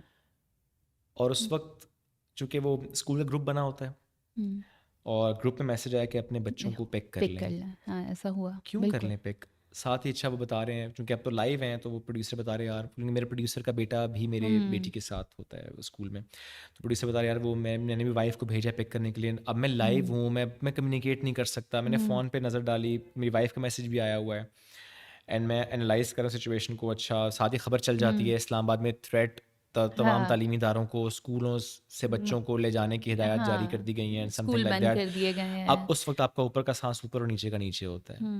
अब मैं उस वक्त शो छोड़ के खुद जा नहीं सकता, बिल्कुल, कॉल भी नहीं कर सकते। कुछ भी नहीं कर सकता। मैसेज अपनी वाइफ को करूँ, go right now and pick pick pick kids. और अब ज़ाहिर है पैनिक भी नहीं क्रिएट करना, तो जब तक मेरे बच्चे घर नहीं आ गए मुझे सुकून नहीं आया। और लेकिन वो वो फेज़ मुश्किल ट्रांसमिशन होता इसी है। तरह लेके चलनी है। वो अपना रूटीन का कंटेंट चल रहा है, हमारा अपना रूटीन का, वो जो रूटीन कंटेंट हम चला रहे हैं, साथ मल्टीटास्किंग है ना, फिर आप साथ फ़ोन पे अच्छा बात भी चल रही है, मैसेज भी कर रहा हूँ, साथ अपने रूटीन में सवाल भी कर रहे हैं, कम्युनिकेशन भी हो रही है, everything is going as per the routine, but आप उससे साथ साथ करें अच्छा बच्चे बच्चे घर पहुँच जाएँ, बच्चे घर पहुँच जाएँ, तो वो मुश्किल होता है। बट ये एक वाहिद केस ज़ाहिर नहीं है जब ऐसा मुश्किल टाइम हाँ। आपने देखा हो। अब चूंकि ज़ाहिर है एज अ फादर आप ज़्यादा सेंसिटिव हो जाते हैं, लेकिन चूंकि जब साने APS हुआ तो मैंने वो कवर किया जाके पेशावर में, अब ज़ाहिर है उससे ज़्यादा अम, बुरा वाक़या ना आप बयान कर सकते हैं, ना आप नहीं। सोच सकते हैं। And actually going there and covering that incident, आप उससे बात भी नहीं कर सकते। इतना पेनफुल था। दैट वाज पेनफुल, वो आज भी नहीं भूलता। आज भी अगर उन शोहदा के पेरेंट्स से बात करनी पड़े तो बड़ा मुश्किल होता है। आप ये सोचें, मेरे बच्चे को खांसी भी आए हाँ, तो आप सारी रात उसके साथ तो जागते हैं। सारी रात आप जागते हैं। हाँ, वो तो एक ऐसा वाक़या था, मैं आपको अल्लाह बताऊँ। अल्लाह उन माँ बाप जितने वालिदैन हैं पता नहीं कौन सा हौसला है उनके अंदर, अल्लाह ये वक्त कभी किसी को ना दिखाए। आमीन, आमीन। औलाद का दुख बड़ा बहुत बड़ा दुख होता है। कहते हैं ना कि जो smallest coffins are the heaviest. True. तो उन वालिदैन को तो बच्चों की पूरी पूरी लाशें भी नहीं मिली होंगी। तो ज़ाहिर है वो मुश्किल तरीन वक्त से हमारे वो माँ बाप गुजरे हैं और वो ऐसी कुर्बानी है कि उस पर कुछ इंसान क्या कहे। ओके, शुएब, आपने कवरेज कर ली, वहाँ पे मजबूत बन के खड़े रहे, न्यूज़ देते रहे, वापस घर आते हैं टूटे हुए हैं। जैसे मैं कहूँगी मेरे लिए तो एक ख़बर बहुत मुश्किल है। मुझसे जब ये ज़ैनब केस चल रहा था उसके बाद से मैंने न्यूज़ चैनल्स छोड़े हैं, और काम के लिए हम खोलते हैं उसके बाद हम बंद कर देते हैं। तो सारा दिन की कवरेज कर ली, सब कुछ कर लिया, घर वापस आए हैं, फैमिली है आपको देख रही है, उनको नहीं पता कि अब्बा क्या काम करके आए हैं, रिलेशनशिप में है, वाइफ है, उसकी एक्सपेक्टेशन है। किस तरह मैनेज करते हैं, बैलेंस करते हैं अपनी पर्सनल लाइफ को इतनी हेक्टिक जॉब के साथ? मुझे लगता है मैं सिर्फ कोशिश करता हूँ बैलेंस करने की, समटाइम्स बैलेंस नहीं भी होता। लोग शायद समझते होंगे it's just a job, just like any other job. But मुझे लगता है कि ऐसा नहीं है। जर्नलिज्म जो फील्ड है, it's not a job, it's a life style, okay. It's very different. वो जो कंटेंट हम कंज्यूम कर रहे हैं, चूँकि जनरली इदारे के अंदर कोई इशू नहीं होता, आप इंजॉय करते हैं अपने काम को, बट वो जो न्यूज़ होती है और जिस तरह पाकिस्तान में न्यूज़ आती है और जिस तरह के हमारे हालात और लोग और उनकी बातें और चीज़ें हैं, वो जब आप कंज्यूम कर रहे होते हैं और बहुत ज़्यादा देर आप कंज्यूम करते रहते हैं, तो उसका पहले तो आपके ऊपर एक इम्पैक्ट आता है, आपकी पर्सनालिटी पे, आपकी सोच पे, आपकी ज़ात पे। बिल्कुल। और जब आप फिर अपनी फैमिली के साथ इंटरेक्ट कर रहे होते हैं तो आप कोशिश करते हैं कि उसको अपने अंदर रखें, पास ऑन ना करें। तो इसके लिए बहुत बहुत अहम होता है कि आपका लाइफ पार्टनर आपको समझे। तो अल्हम्दुलिल्लाह अल्हम्दुलिल्लाह my life partner, she understands me so well. उसे पता है अच्छा अगर आज ये चुप है तो कोई बात हुई है। एंड बाय द टाइम आप जब इतना अरसा साथ गुजारते हैं, आप अनकही बातें भी समझ जाते हैं, तो वो फिर अंडरस्टैंड करती है। बच्चे समटाइम्स, ज़ाहिर है बच्चे तो छोटे हैं, वो उस तरह अंडरस्टैंड नहीं कर पाते, तो कभी कभी बच्चे ऐसी कोई बात कर देते हैं कि इंसान सोचता है यार नहीं, मैं ये वक्त इनका था और ये भी मैंने अपने काम को दे मैंने दिया काम को या दे मैं दिया। फिजिकली प्रेजेंट हूँ या लेकिन mentally I am yes not there, yes, normally emotionally आप आई एम देखें ना नॉट कि हर देयर। चीज़ आजकल फ़ोन पे स्विच हो हाँ। चुकी है। अब जिस तरह अगर मैं आज कल की बात करूँ, तो आपका जो कंटेंट होता है वो फ़ोन पे डिस्कस एंड हाँ। डिसाइड हो रहा होता है, आपका गेस्ट एंड एवरीथिंग। हाँ। प्लस आप कंटेंट देख भी रहे होते हैं सोशल मीडिया पे ट्रू। क्या चल रहा है। तो अगर आप घर में बैठ के भी फ़ोन ज़्यादा यूज़ करें, अगर आप कुछ भी नहीं कर रहे, आप सिर्फ कंटेंट पे भी टाइम लगा रहे हैं, तो आप इधर उधर डाइवर्ट हो जाते हैं रील्स पे या इधर उधर, हाँ, ऐसे तो ही है। बच्चों का टाइम कॉम्प्रोमाइज़ हो जाता है। तो अब मैं कोशिश पूरी करता हूँ। I am a family oriented guy. मैं ओके। लोगों को लगता होगा शायद ये मॉर्निंग शो होस्ट है या मीडिया का, तो ये बड़ा सोशल होगा, इधर जाना उधर जाना, गैदरिंग्स एंड पार्टीज। मैं वैसा बिल्कुल भी नहीं हूँ। ओके। मेरी कोशिश होता है मेरा काम ख़त्म और मैं अपने बच्चों के पास पहुँचूँ, हाँ। तो मैं भागता हूँ घर की तरफ। बस मुझे घर में सुकून मिलता है, ओके। तो मैं बस घर पहुँचता हूँ, जितना मैक्सिमम टाइम बच्चों के साथ मैं स्पेंड कर पाऊँ फैमिली के साथ, तो मेरी कोशिश ये तो होती है। रिकवरी आपके बच्चे कह रहे होते हैं, आपकी इमोशनल रिकवरी। हर लिहाज से मेरे बच्चे तो मुझे बहुत कुछ सिखा रहे होते हैं। आजकल के ओके। बच्चे इतने तेज़ हैं, बहुत सी बातें वो सिखा रहे होते हैं। प्लस बहुत सी बातें करके आपको डरा भी रहे होते हैं। बहुत से सवाल करके वो 1 मिनट के लिए हम खामोश हो जाते हैं। बीइंग अ फादर, एक बेटी का भी फादर, एक बेटे का भी फादर, क्या आपको लगता है कि आप बेटी के डिफरेंट फादर हैं और बेटे के लिए थोड़े और किस्म के फादर हैं? क्योंकि हमारे यहाँ लड़कों को थोड़ा सा टफ तरीके से ट्रीट किया जाता है। उन्हें हम बचपन से बस, उन्हें तो कुछ नहीं होना ना उनके इमोशंस हैं ना उनको। आप किस किस्म के फादर हैं? अच्छा, चूँकि एक तो ये पहले मेरी बेटी आई इस दुनिया में, तो फिर पहले जब अल्लाह की रहमत आए, तो वो पहले औलाद से वैसे भी थोड़ी ज़्यादा आपकी अटैचमेंट हो जाती है। आई रिमेंबर कि बेटी से तो मेरी अटैचमेंट ऐसी ना कि अब मेरी वाइफ मुझे बड़ा छेड़ती है इसके, बेटी की ज़रा सी छींक, हाँ। बेटे क्या हुआ, यूँ करता हूँ। और मूसा जो मेरा बेटा है, अगर वो उसे कुछ मैं कहता हूँ हाँ मूसा क्या हुआ, हम्म। तो मेरा रवैया चेंज हो जाता है। मतलब बेटी के मामले में बहुत ज़्यादा सेंसिटिव हूँ। और शायद ये गलत भी है। I am working on this कि नहीं, एक तो ये कि मुझे तरबियत भी एक तरह करनी चाहिए दोनों की, there shouldn't be the difference. Plus my daughter should be as tough as the son is. तो मैं इस पर काम मैं कर नहीं पा रहा। बेटी के मामले में मैं थोड़ा सा सेंसिटिव हो जाता हूँ। इसमें शायद वो तरबियत भी है जो आपकी बचपन से हुई है, क्योंकि आपको भी कहा गया होगा, आई डोंट नो कितने बहन भाई हैं आपके, सो मेरी नहीं सिस्टर बहन नहीं को थी, तो हमने प्रोटेक्ट घर कर। पे ना वो मामला था ही नहीं ओके। बहन वाला, तो क्योंकि भाई भाई थे। तो मेरे घर में तो माहौल इसलिए डिफरेंट था, चूँकि जनरली भी उस दौर में आई थिंक ज़्यादा रवैया होता था कि बेटों की तरबियत अगर करनी है ना, तो बड़े सख्त होकर करनी है, हाँ, ऐसे कि ही है। बेटे वरना हाथ से निकल जाते हैं। हाँ। तो हमने तो बड़ी मारें खाई हैं भाई, तो बड़ी वो है मारें फिर खाई मेरे हैं। ख्याल से दिमाग में कहीं वो थोड़ा सा भी होता है, आप रिफ्लेक्ट तो कर रहे होते हैं। नहीं, वो मारें जो हमने खाई हैं, हम नहीं कर सकते। वो अगर नहीं, हम वो करें तो नहीं कर तो सकते, हमारे लेकिन माँ वो बाप हमें नहीं छींक के छोड़ेंगे। ऊपर भी तो थोड़ा सा वो है ना, डिफरेंट है। मे बी, लेकिन वो चूंकि ज़्यादा जो ये तरबियत वाला मामला या बच्चों के साथ वाला मामला होता है, जनरली हमारी सोसाइटी में माँ देख रही होती है। ज़रा मेरे केस में भी ऐसे है कि वो ज़्यादा वो देख रही होती है, तो वो थोड़ी सख्त मिजाज की है बच्चों के मामले में भी ना, कि वो कहते हैं नहीं ये बहुत ज़्यादा लोला पोपो नहीं करनी। Okay, right. तो और मुझे होता है कि नहीं कुछ नहीं, अच्छा नहीं, जो छोड़ो ना, अरे अच्छा मत करो। तो वो बच्चे पे ज़्यादा मेरी तरफ यूँ देख रहे थे कि अच्छा बाबा विल हाँ, प्रोटेक्ट कोई अस। कोई ना कोई तो अच्छा, प्रोटेक्ट बेटे करने। के मामले में ऐसा रहा, मेरे जो कोलीग स्पेशली जो हमें ऑब्जर्व करते थे ना बच्चों के साथ रवैये में, कहते थे अल्लाह का वास्ते बेटे से भी प्यार कर लो। सारा फोकस बेटी की तरफ है, बेटी की ये अच्छा वो होता है ऐसे था नेचुरली कि मैं कभी शॉपिंग करने जाऊँ अच्छा, आई लव शॉपिंग, ठीक है, अकेले जाऊं शॉपिंग ओके, करूं बच्चों के लिए, वाइफ के, मुझे मज़ा ओके, आता है। राइट, तो मैं जब थेरेपी जाऊं ना, आपकी, सॉरी, थेरेपी हमें आपकी, थेरेपी है ये। हाँ, इवन यू, ठीक है, आप अब इसको शायद हंसें, मुझे ग्रॉसरी करना पसंद है। ओके, मैं सुपर स्टोर जाता हूँ और मुझे ग्रॉसरी करके इतना मज़ा आ रहा होता है कि अच्छा, कौन सी नई ये अच्छा, चीज़ आई गुड, है, गुड, तो मैं एंजॉय करता हूँ। अच्छा, वाओ, अभी तो बहुत कम हो गया, पहले मेरी वाइफ मुझे कहती है कि आपके साथ ग्रॉसरी करने नहीं जाना, आप एक रैक पे खड़े होकर पहले पूरा पढ़ते हैं, अच्छा क्या क्या इंग्रेडिएंट्स हैं इसमें, अच्छा किस कंपनी के, अच्छा एक्सपायरी कब है, पूरा पढ़ेंगे उसके बाद लेंगे। हुँ, वो चाहे केचप है, वो चाहे सॉस है, वो कोई और चीज़ हुँ, भी है, तो आप सारा पढ़ते हैं पहले। ओके, अब खासा कम हो गया, अब क्योंकि इतने सालों में पता हाँ, चल जाता है क्या चीज़ आपने पिक करनी है, बट इनिशियली मैं बहुत ज़्यादा चीज़ें चेक करता था। तो अभी मैं अकेला अगर जाऊँ तो मुझे होता है अच्छा बेटी के लिए मैं ये चीज़ ले लूँ, अच्छा बेटी के लिए मैं वो चीज़ ले लूँ। हुँ, तो बेटे का व्हिच ना, is not right I think, which is not right, yes I am हाँ, वर्किंग ऑन दिस। हाँ। तो अक्सर ऐसा होता है, मैं कहता हूँ ओहो बेटा तो फिर रह गया अच्छा, उसके। आपकी इतनी टफ ट्रेनिंग हुई है, प्रोफेशनल लाइफ में जब आए, हम्म, इतनी टफ ट्रेनिंग के बाद भी चीज़ें मुश्किल होती हैं प्रोफेशनल लाइफ में या हम्म, आसान हो जाती हैं क्योंकि आपने इतने इतने आपको सख्त तरीके से सख्त रवैयों से गुजारा जाता है कि मेरा आप ख्याल है जब आपने जनरली सख्तियाँ देखी होती हैं ना, और जनरली मुश्किलात देखी होती हम्म, हैं, तो फिर आपके थोड़ा सा आगे का सफ़र आसान रहता है। कितनी मुश्किल है शोबिस की दुनिया, शोबिस या मीडिया की दुनिया?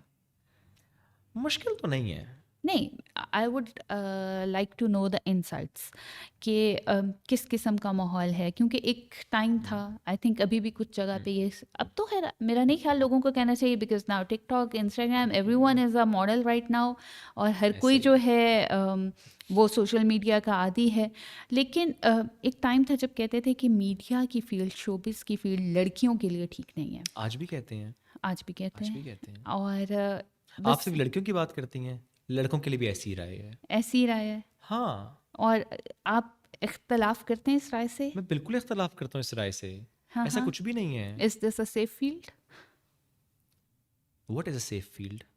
सेफ फील्ड, ओके, खुल के बात करते हैं जी। ओके। क्योंकि हम समझते हैं कि मीडिया में वही बंदा आगे जा सकता है जिसने अपने बाउंड्रीज़ को लोगों को क्रॉस करने दिया, हम्म, जिसने अपनी पर्सनल वैल्यूज़ पे कहीं कंप्रोमाइज़ किया है, वही बंदा आगे जाएगा, वरना तो कोई आगे नहीं जा सकता, बड़ा मुश्किल है। एक हमने कभी देखा भी नहीं है यार, हमें पता भी नहीं है कि अंदर का माहौल क्या है, लेकिन एक जनरल परसेप्शन परसेप्शन ये है है। और ये ख्याल है कि जो लड़की टीवी के पे आती है या स्क्रीन पे आती है तो शायद वो उसका करैक्टर इतना अच्छा नहीं है।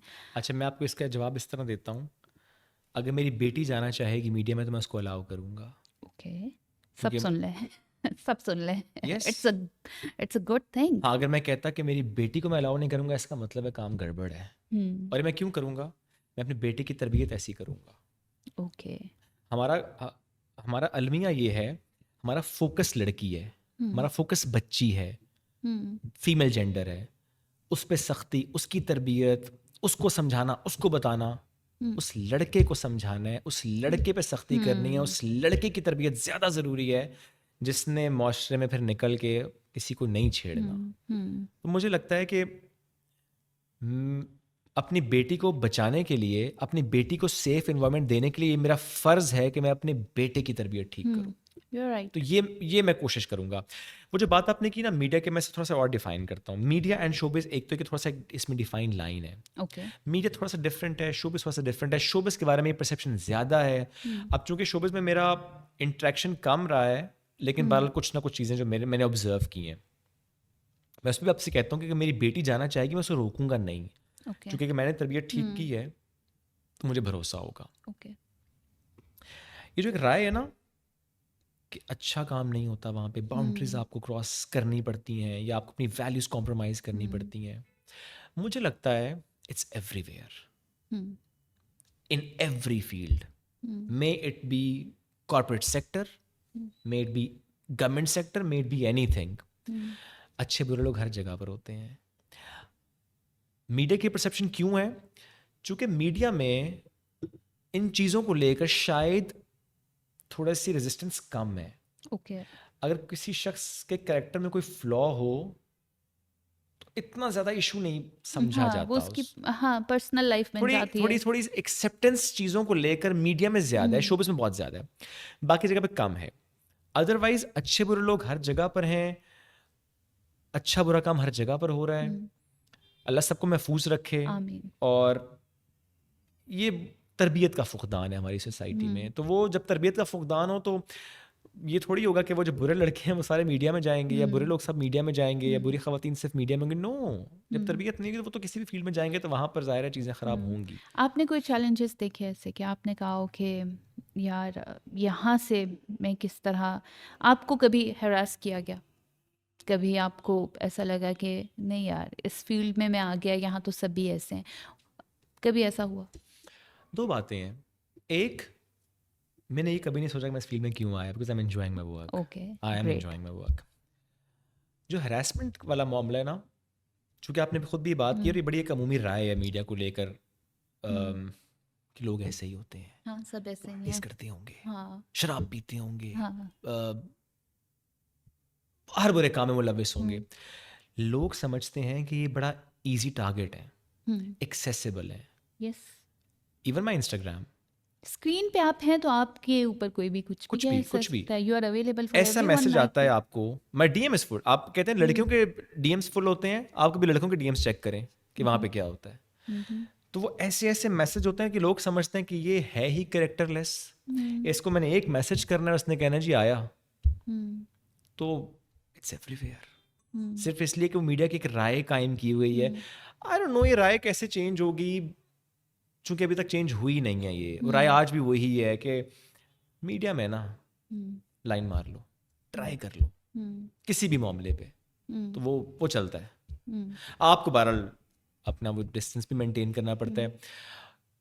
ज़रूरी नहीं है कि आप कॉम्प्रोमाइज़ करें, कुछ लोग करते भी हैं कॉम्प्रोमाइज़ अपनी वैल्यूज़ पे, कुछ लोग नहीं भी करते। जब तरबियत ना हो, वो चाहे लड़के की या लड़की की, जब तरबियत ना हो, जब डूज एंड डोंट्स का ना पता हो, जब राइट एंड रॉन्ग का ना पता हो, जब रेजिस्ट कैसे करना है उसका ना बताया गया हो, how to respond and how to react and how to analyse the situation and then respond, training ही ना की गई है उसकी घर में, राइट। तो आप नहीं कुछ करते। और जब तरबियत ना की गई है तो फिर आप जिस इदारे में जाएंगे वहाँ गंदी करेंगे, ओके, वो चाहे लड़का है चाहे लड़की है। तो वो हर जगह पर है। हाँ, मीडिया या शोबिस से मुतालिक शायद ये तासुर इसलिए है कि यहाँ पे अगर कोई कैरेक्टर का इशू है या कोई पर्सनालिटी का इशू है या कोई बुराई है, थोड़ी सी एक्सेप्टेंस है, लेकिन ऐसा तो नहीं है कि वो माहौल ख़राब है। हम ये नहीं कह सकते कि भाई यहाँ का माहौल ख़राब है। ये नहीं कह सकते। आप अपनी बेटी को भेजेंगे शोबिस में? If she wants to go, मैं ज़रूर भेजूंगा उसको। मुझे कोई इसमें मसला नहीं है। ठीक है। और अपने बेटे के लिए? आई थिंक वो उसकी चॉइस है ना, अगर वो जाना चाहे तो। बेटा बेटी आपके ख्याल में बेटा और बेटी दोनों के लिए सेफ है? मेरे ख्याल में दोनों के लिए सेफ है, और इसके लिए मेरी क्या जिम्मेदारी है? अगर मैं ये चाहता हूँ कि मेरी बेटी के लिए एक इन्वायरमेंट सेफ हो, तो उसके लिए मुझे अपने बेटे की तरबियत करनी है। राइट। और यही हमारे माशरे में नहीं हो रहा। जनरली हमारे यहाँ क्या होता है, बेटों को प्रोटेक्ट किया जाता है,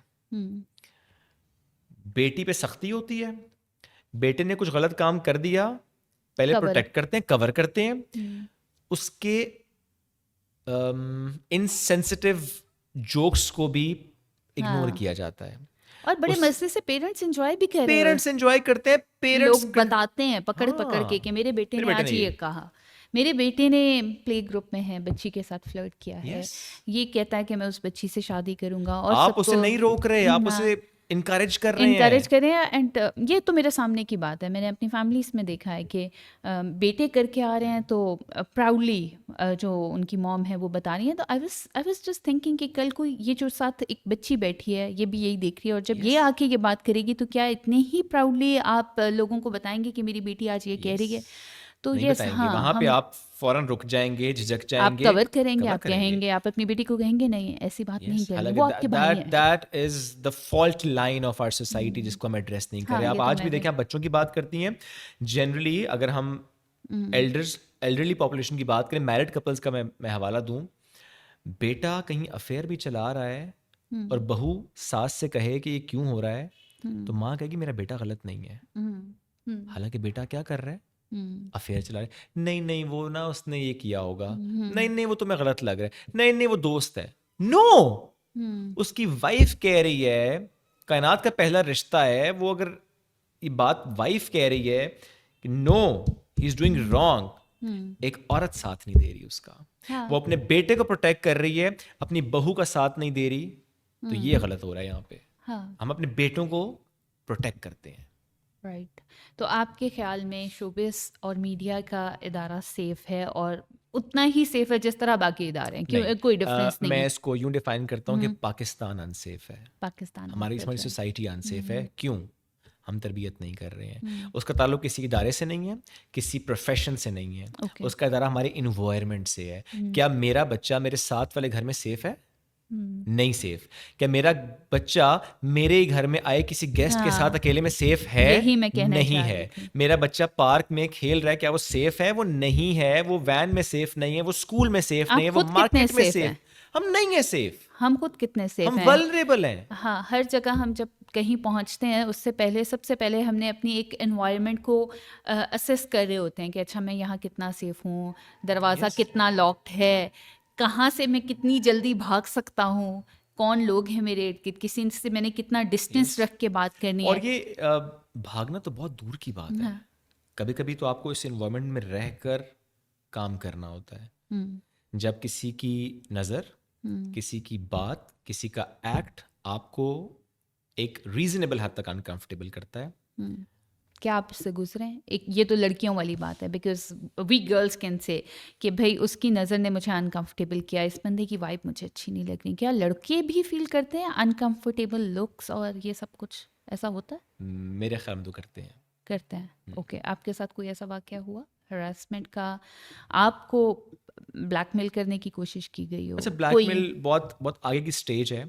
आई थिंक ब्लैकमेल वाला मामला ऐसा होता है कि जब आप अपना कोई अपनी लूज बॉल करा दें या आप कॉम्प्रोमाइज़ किसी स्टेज पर कर जाएं, तो फिर तो आपको कोई शख्स ब्लैकमेल कर सकता है।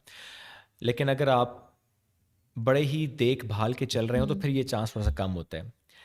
हरासमेंट को मैं उस तरह से शायद ना डिफाइन कर पाऊँ, लेकिन जो अनकंफर्टेबिलिटी की बात आप करती हैं, मैंने बचपन से लेके अब तक फेस किया है। आज तक कभी किसी लड़के को मैंने ये कहते नहीं सुना। क्योंकि लड़के नॉर्मली कहते हुए शर्माते हैं कि मैं कहूँगा तो मेरी मर्दानगी पे सवाल हो जाएगा। मैं जितना अपनी बेटी के लिए कंसर्न्ड हूँ, मैं उतना अपने बेटे के लिए भी कंसर्न्ड हूँ। क्यों? क्योंकि मुझे पता है कि हमारी सोसाइटी में क्या हो रहा है। सो आई वुड से कि इट्स अ गुड थिंग कि आपने उसे एक्सेप्ट तो किया है। जब तक आप एक्सेप्ट नहीं करते आप कोई बेहतरी ला नहीं सकते। ट्रू। आपने एटलीस्ट एक्सेप्ट किया है और आप उसको एक्सेप्ट करने के बाद एक फोरम पे बैठ के, एक जहाँ आप पे ये कोई भी देखें- आपको देख सकता है, आप देखिए आप हमारे उसको यहाँ बोल भी बहुत रहे से हैं। फोरम्स पे इस मौजू पे तो बहुत बात होती है ना। खवातीन अनसेफ हैं, बिल्कुल। हरासमेंट होती है, ऐसे मैसेजेस आते हैं जो कि खवातीन को अनकंफर्टेबल करते हैं, रिश्ते उनके ख़राब हो जाते हैं। बाजार में, ट्रांसपोर्ट पे, ऑफिस में, एवरीवेयर हम ये बात तो बड़े आसानी से करते हैं। डिबेट्स होती हैं, इस पे आर्टिकल्स लिखे जाते हैं, इस पे डॉक्यूमेंट्रीज बन जाती हैं। एक लड़के के साथ इस सोसाइटी में जो हो रहा है उस पर बात तो नहीं होती, बहुत कम होती है। मैं ये नहीं कहता नहीं होती, पर बहुत कम होती है। बहुत कम होती है भाई। इसलिए नहीं होती क्योंकि जनरली वो मर्दानगी आपकी हिट हो जाती है कि अगर मैं ये कहूँगा कि मेरे साथ ही हुआ है तो वो कहेंगे ओ हो, ये कैसा मर्द है जो अपने आप को बचा नहीं पाया। हालांकि gender has nothing to do with harassment, it has nothing to do with violence, it has nothing to do with these kind of things. It can happen anywhere with anybody. Okay. No matter what age he or she is, no matter which environment he or she is, it can happen anywhere from anyone. तो मेरा आप अपने parents के अलावा अपने blood relations की बात भी मैं नहीं करता, अपने पेरेंट्स के अलावा आप किसी भी स्पेस में सेफ नहीं है।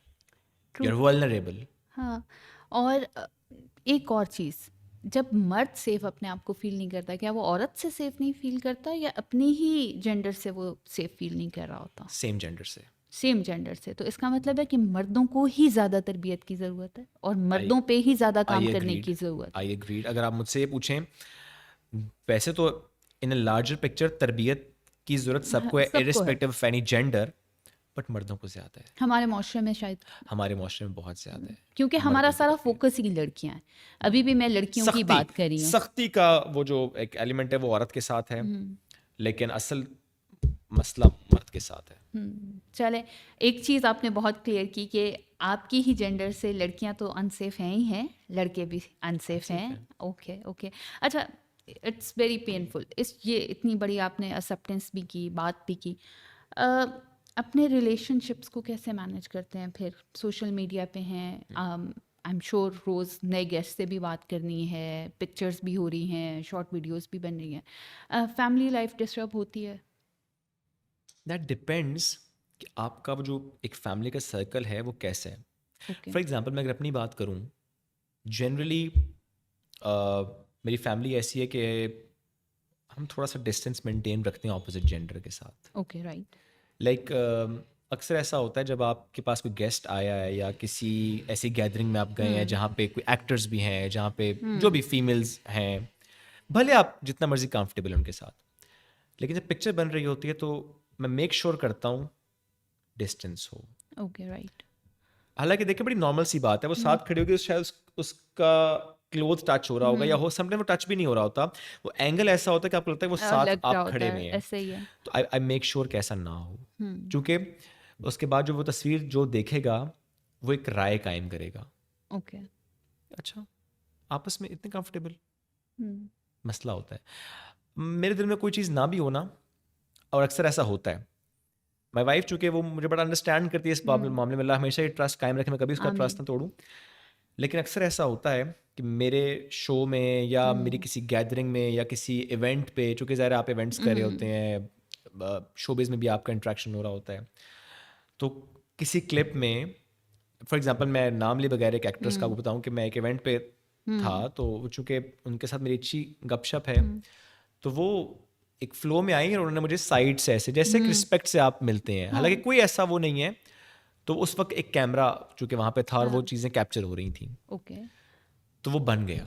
ओके। अब अगर वो चीज़ कहीं आती तो मुझे पता कि मसला होता, तो मैंने वाइफ को बताया पहले से कि यार वो आज ये हुआ, ओके। तो मैं तो तो पहले से कम्युनिकेशन गैप आई थिंक नहीं होना चाहिए तभी, क्योंकि आप अगर इस हद तक कम्युनिकेट कर रहे हैं तो बजाय से कोई किसी और से कोई चीज़ पता चले, बेहतर है कि आपके स्पाउस को आपसे वो बात पता चले। ओके, अच्छा, ये ठीक तो है। मैंने एक एग्जांपल दी, प्लस ये बहुत ज़रूरी होता है कि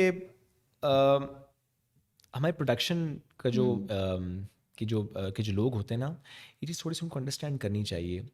मुझे समझ नहीं आती, जब एक पिक्चर बन रही होती है, जो कैमरामैन होता है वो क्यों कहता था साथ हो जाएं? हम्म। वो मियाँ बीवी नहीं है, हम्म। आप क्यों कह रहे हैं उन्हें साथ हो जाएं? हम्म। वो कोलीग्स हैं, वो दोस्त हैं, वो जो भी हैं, आप क्यों कह रहे हैं कि ज़रा साथ हो जाएं? हाँ। आपकी अच्छी पिक्चर की खातिर वो क्यों साथ हो जाएं? अगर उन्हें 2 इंच का एक गैप रखा हुआ है तो for let it any be, reason. Let it be, even if there is no reason, let it be. हाँ, आपने क्यों इट्स ट्रू। साथ जोड़ के तस्वीर बनानी है? हम्म। रीजन क्या है? हम्म। मतलब एक पिक्चर की खातिर आप उन्हें करीब क्यों कर रहे हैं? वो जैसे खड़े हैं ना, उनका एक अपना सेफ डिस्टेंस है, एक कंफर्ट जोन है, just click a picture and that's it. Don't say that. ये मेरी तमाम कैमरामैन से मैं कहूंगा कि प्लीज पिक्चर लेते हुए मत कहा करें जरा साथ हो जाएं। वो जहां खड़े हैं भैया, उनको खड़े रहने दो, पिक्चर लेनी है तो लो, नहीं अच्छी आती है तो आए, नहीं आती ना आए, भैया तुम ये मत कहो कि साथ हो जाओ। और कभी कभी फिर आपको खुद कहना पड़ता है ओके। कि नहीं, इट्स फाइन। और ये और इंसल्टिंग तो नहीं, हाँ, लेकिन थोड़ा सा बुरा लगता है उस वक्त कहना हाँ। कि आप कह रहे हैं कि भाईजान डिस्टेंस रहने दो, ये बुरा लगता है उसको कहना। आई थिंक ये जो नॉन वर्बल कम्युनिकेशन होता है, ये हर किसी को अंडरस्टैंड करनी चाहिए, और लोग नहीं अंडरस्टैंड करते। तो ये कहने का मकसद ये था कि समटाइम ऐसा होता है कि बहुत से लोग आपके स्पाउस को फिर ना वो भेजते हैं, अच्छा ये देखें जी आपके हस्बैंड तो आइए तो इनके साथ, हालांकि वो क्या होता है, वो सिर्फ एक पिक्चर होती है जो शायद किसी शो के बाद ली गई होगी या किसी जगह पे आपकी इंटरेक्शन हुई होगी जो कि ली गई। तो वो समझते हैं पता नहीं ये शायद दोस्त हैं, ये शायद इकट्ठे खाने खाते हैं, इकट्ठे सफर करते अच्छा, हैं। दोस्त का वर्ड भी तो बहुत हमारे हम कॉमन है ना, कॉमन है, आपके हर जानने इंस्टाग्राम के वाला जो दोस्त जो मेरे है। दोस्त है, no he is not my friend. मेरा फ्रेंड सर्कल तो लिमिटेड है। हाँ, he is my social friend, या ये मेरा एक सोशल कैपिटल तो हो सकता है, ओके। बट ये मेरा फ्रेंड नहीं है। हमें डिफाइन करना चाहिए अपने सोशल कैपिटल को बिल्कुल separate, and the real life is entirely different. तो मेरे रियल लाइफ के दोस्त और हैं, और the social capital is entirely a different thing. एक ये जो आप भी उसी कैटेगरी में आते हैं, सेलिब्रिटी कैटेगरी। सेलिब्रिटीज़ की ज़िंदगी में हम ये अपना राइट समझते हैं कि हम पूरे के पूरे घुस जाएं उनकी ज़िंदगियों में क्या चल रहा है, और फिर इंस्टाग्राम स्टोरीज, स्नैपचैट की स्टोरीज, टिकटॉक ने हमें ये राइट दे दिया है कि आज उन्होंने नाश्ता क्या किया है, दोपहर में क्या खाया है, कहाँ घूमने गए हैं, क्या गिफ्ट दिया है।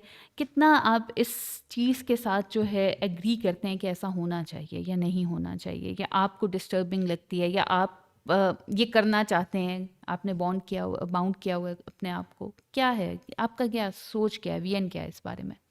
कुछ लोगों की राय ज़ाहिर है ये है कि वो चूंकि पब्लिक फिगर होते हैं तो हमारा हक है कि हम उनकी पर्सनल लाइफ में घुसें। मेरा थोड़ा सा इसमें डिफरेंट पॉइंट ऑफ व्यू है।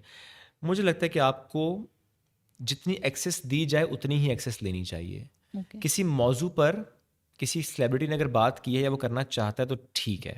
ओके। अगर वो नहीं करना चाहता तो आपको उसमें नहीं घुसना चाहिए। और इसीलिए अगर किसी सेलिब्रिटी से मेरा कोई इंटरेक्शन हो या किसी मौजू पर हम गुफ्तगू कर रहे हो, for example Saira and Sharoz, yes, बहुत। जब उनका मैंने इंटरव्यू करना था और बड़ा रिसेंट जब उनकी वो बेबीलिशियस मूवी आई, अब जाहिर है कि जनरली हमारे यहाँ क्या है कि इन्वायरमेंट है, अच्छा उनके सेपरेशन हो चुकी है अब लेकिन ये इकट्ठे बैठे हुए हैं, कैसे इनसे बात करूं।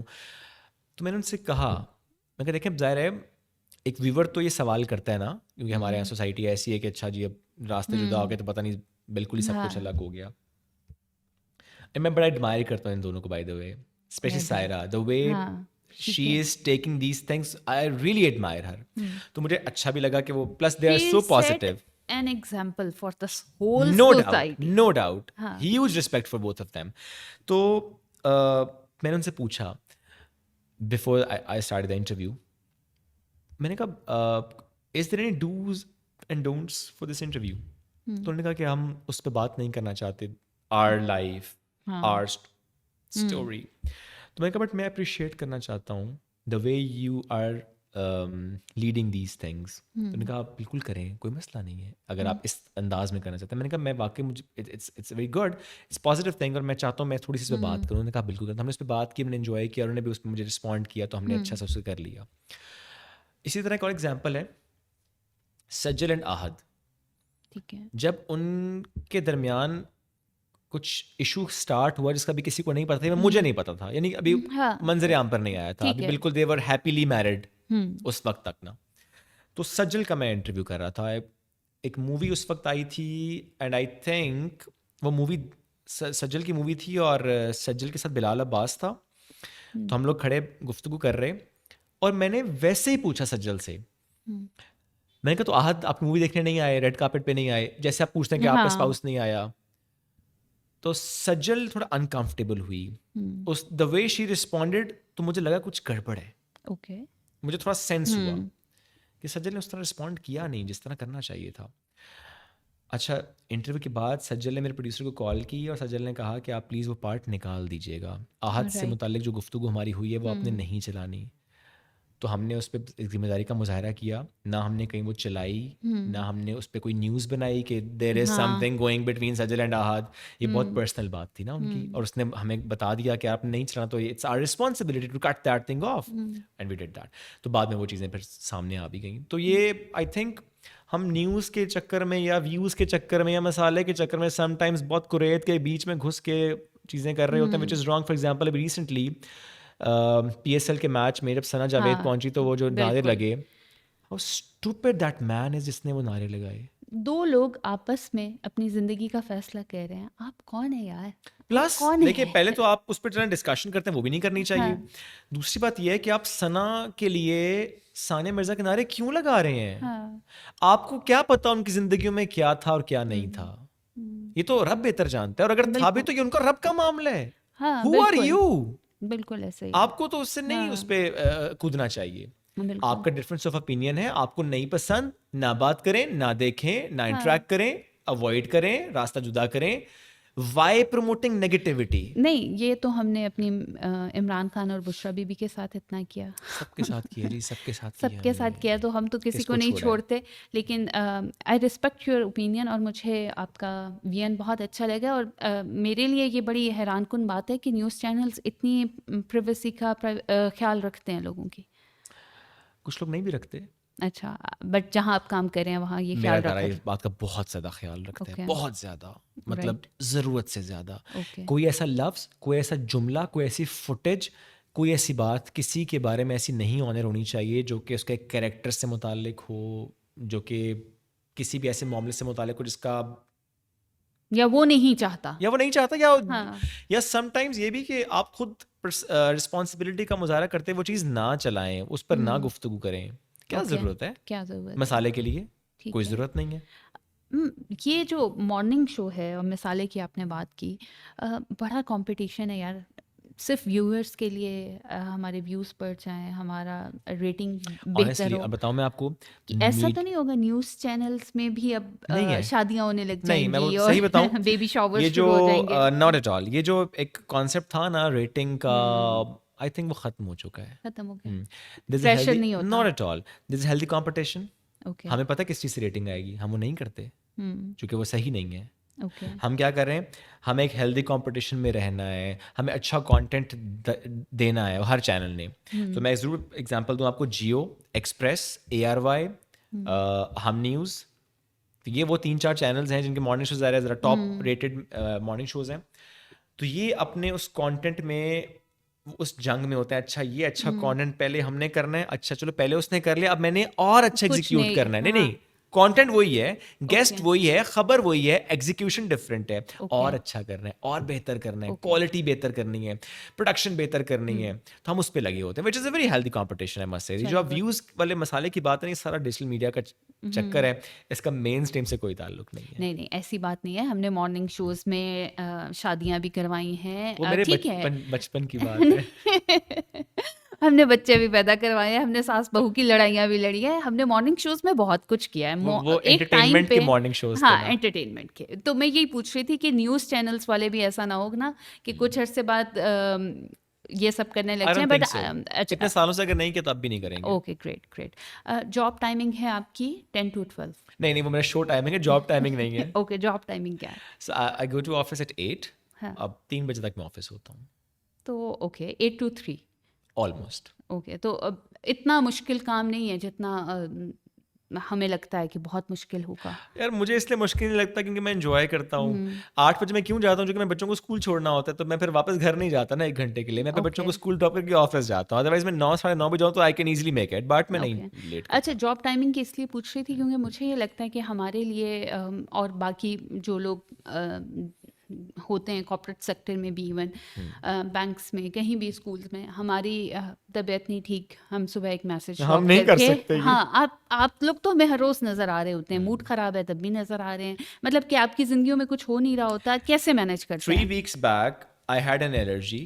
ओके। अब वो मेडिसिन की एलर्जी हो गई, मेरे पूरी बॉडी पे रेड पिंपल्स निकल आए, मुझे फीवर हो गया, मेरी आई हैड बॉडी एक्स, और मैं नहीं उठ पा रहा था बेड से। अच्छा, मैं छुट्टी बहुत कम करता हूँ, इस डर से नहीं कि मेरे ऑफिस वाले कुछ कहेंगे, मेरी अम्मी मुझे डांटती हैं स्टिल।